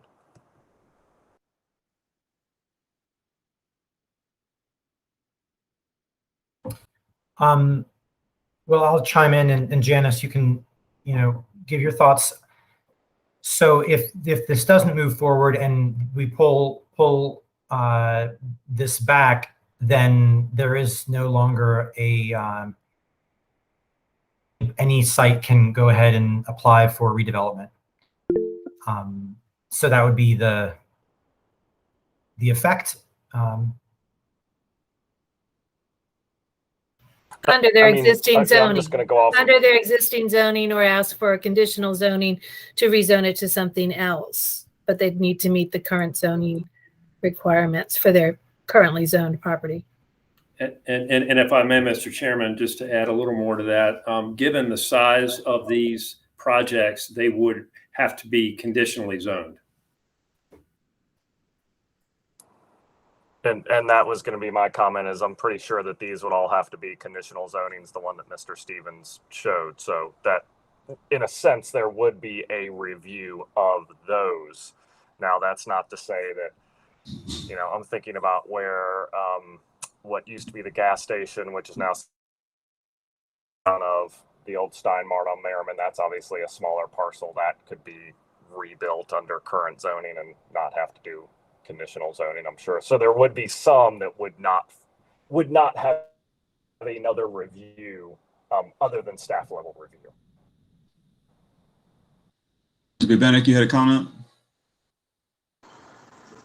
Yes, thank you. Can you hear me okay? Yes. Okay.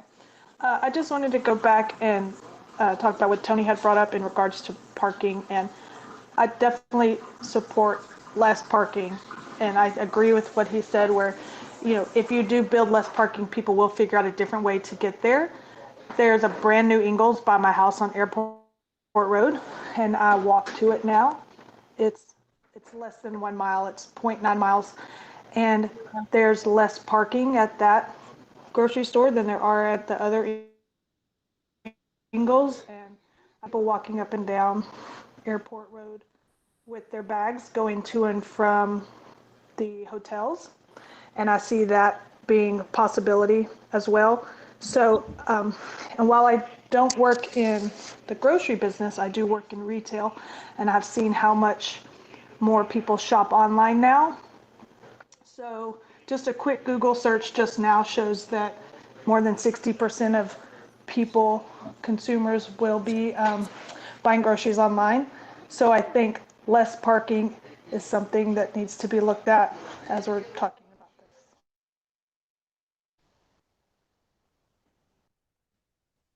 Comments, questions from other commissioners? I'll try to make this my last one. I would agree, Ms. Bubenick. I mean, I applaud for, you know, having some proposals for those two sites, Mr. Stevens and Mr. Spake. I mean, it's great, but those are just, that's 15-year-old suburban development, and that's the stuff we've got to get away from. And that's what this zoning is trying to do. It has flaws. I really do not like this, you know, 10 acres to have housing change at all. But we've got to change. We've got to have different development regulations, or we're just going to be choking ourselves. We already are. So.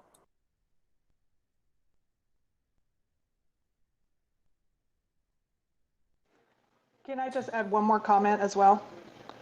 Please. The comment about it's not okay to kick out the owner of the grocery store where they've been since the 60s. But somehow it's okay for us to kick out someone from their home from an easement when we decide to build off of I-26. That's okay. So I just want to, you know, put that out there, because why is it okay for us to do that, but not somehow take this away? And I'm not saying it's okay for us to take that away, but we do have to look at both sides of a business and the homeowner when we are doing planning and zoning.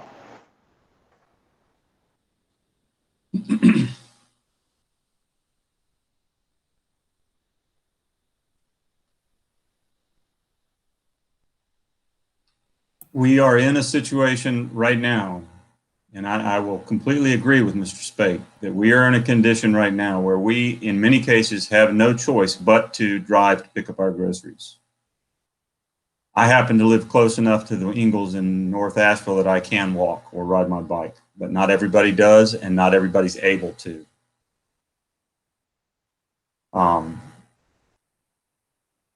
So until we change that pattern, which is what this proposal attempts to do, we will be stuck in that pattern, and the traffic on Merriman will continue to be as traffic filled as it is. Until we have a better transportation system, instead of one that was basically conceived of in the late 1900s, until we come up with something more modern than that, we will be stuck in these development patterns. However, I continue to feel like this proposal has not been worked out with these property owners and with these representatives of these property owners.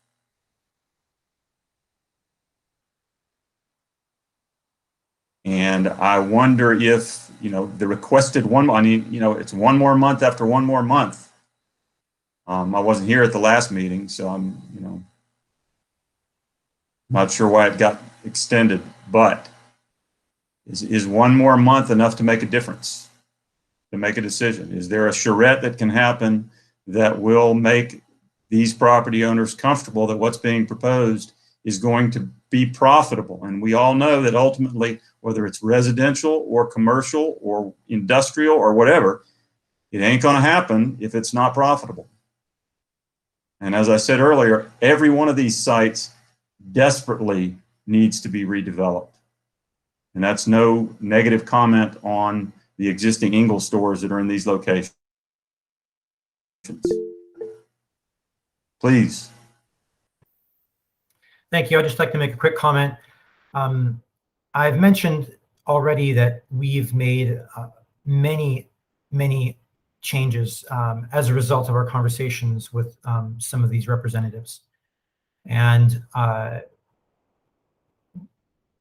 changing and reducing or eliminating some of the block structure and streets,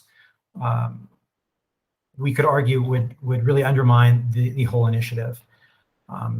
We believe that we have made significant compromise, and that we would request that you make an up or a down vote. That we're proposing to align these districts to some extent with the comprehensive plan, and we think that we've made many compromises. So I think we're concerned that if we wait, that we are not, that maybe we will never reach an agreement from the other side until ultimately we dissolve the intent of the comprehensive plan, which is what we're trying to achieve.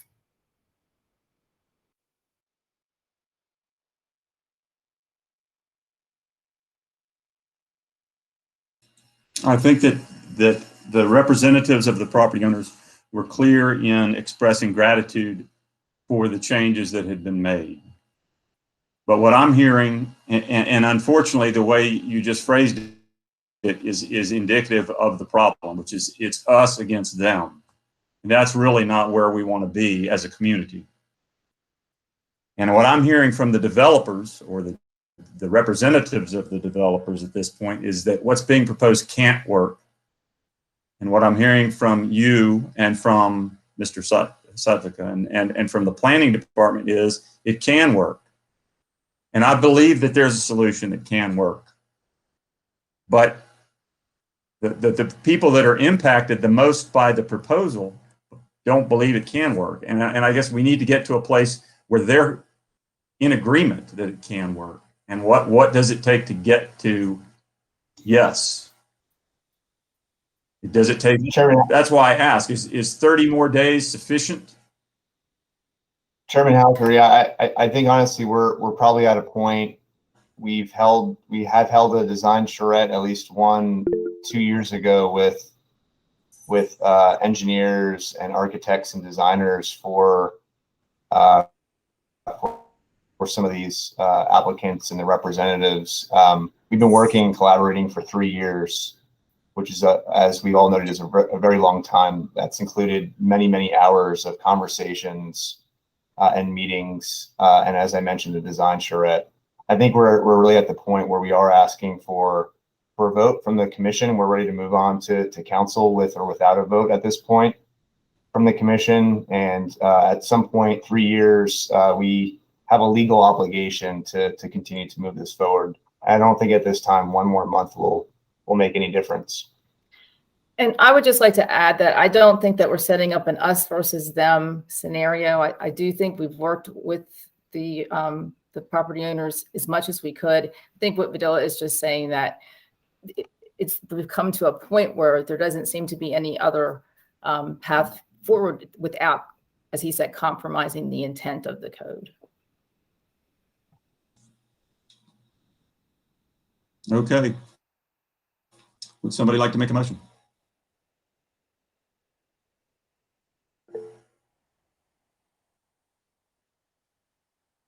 I'd be willing to, but it's going to include a change.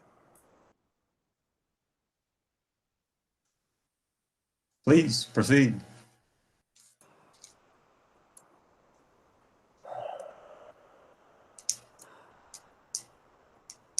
I move to approve the rezoning request for Phase 1 properties that includes approximately 122 acres of property from river, regional business, highway business, commercial, industrial, and office business to Urban Place Form District, with the change that the housing requirement kicks in on parcels of over 5 acres.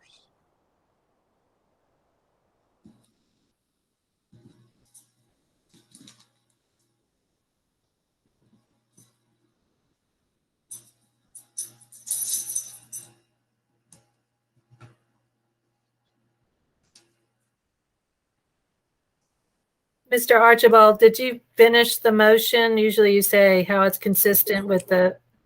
Well, they didn't have anything on there. So on the staff thing, it just, yeah, that was it. Sorry. I should have said that was it. I'm sure we have a better motion, but yeah, I was kind of surprised there weren't consistencies on that one. So yeah. the deal is that the we are case doing that we these one at a don't time, have a motion. right? I'm sorry?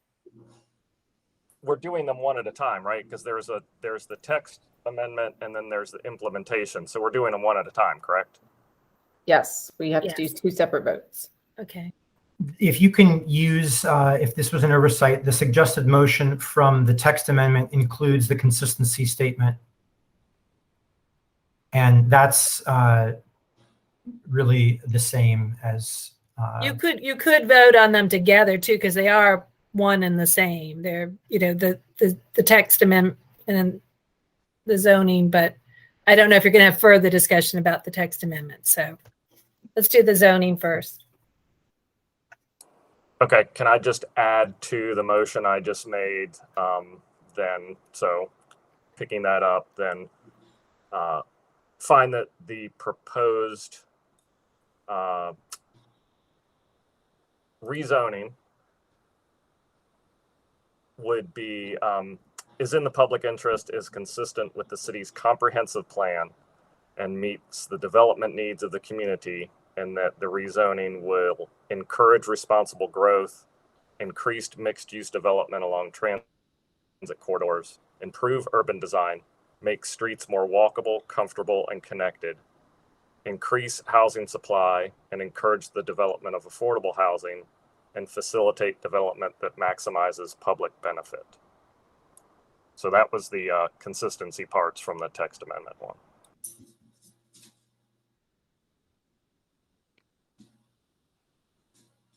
Does that work, Janice? Yes, but this is just the motion purely for the rezoning, right? Correct. Okay. So I think Mr. Stevens had a comment about the text amendment needs to be considered separately. Correct. Well, and technically public comment was closed.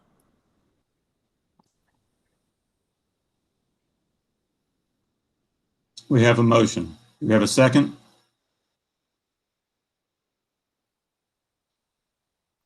A second.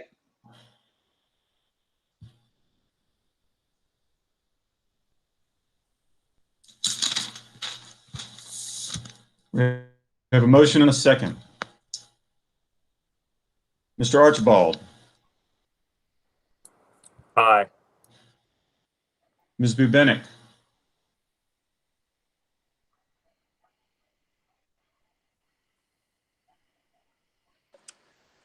I think she got off. Yeah, here we go. She's coming back. I'm back. Sorry. Ms. Bubenik. Sorry, I left the meeting instead of unmuting myself. Yes. Mr. Faircloth.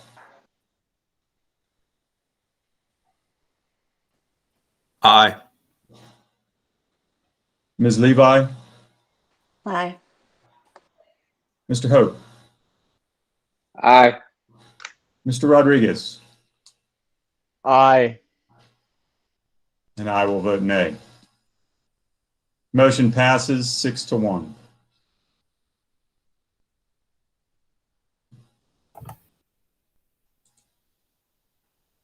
Okay, now we have to vote on the map amendment. Okay, let's see if I can butcher this one too. I move to approve the proposed wording amendments to Chapter 7 of the Asheville Code of Ordinances with the amendment that was previously stated in the rezoning request that the housing would be required on parcels larger than 5 acres, and find that the proposed amendments are reasonable, are in the public interest, are consistent with the city's comprehensive plan, and meet the development needs of the community, and that the amendment will, 1, encourage responsible growth, 2, increased mixed-use development along transit corridors, 3, improve urban design, 4, make streets more walkable, comfortable, and connected, 5, increase housing supply and encourage the development of affordable housing, and 6, facilitate development that maximizes public benefit. I'll second that.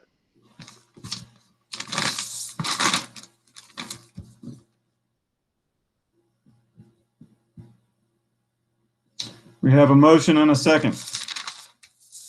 Mr. Archibald, Aye. Ms. Bubenik, Nay. Mr. Faircloth, Aye. Ms. Levi, Aye. Mr. Hope, Nay. Mr. Rodriguez. Aye. I will vote nay.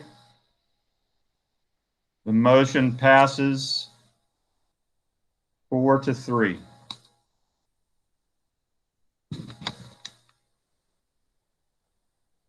I'll just make one last comment. I would hope that between now and when this goes to council that, there can be more discussion. I think there certainly is perhaps time for minor tweaks, so.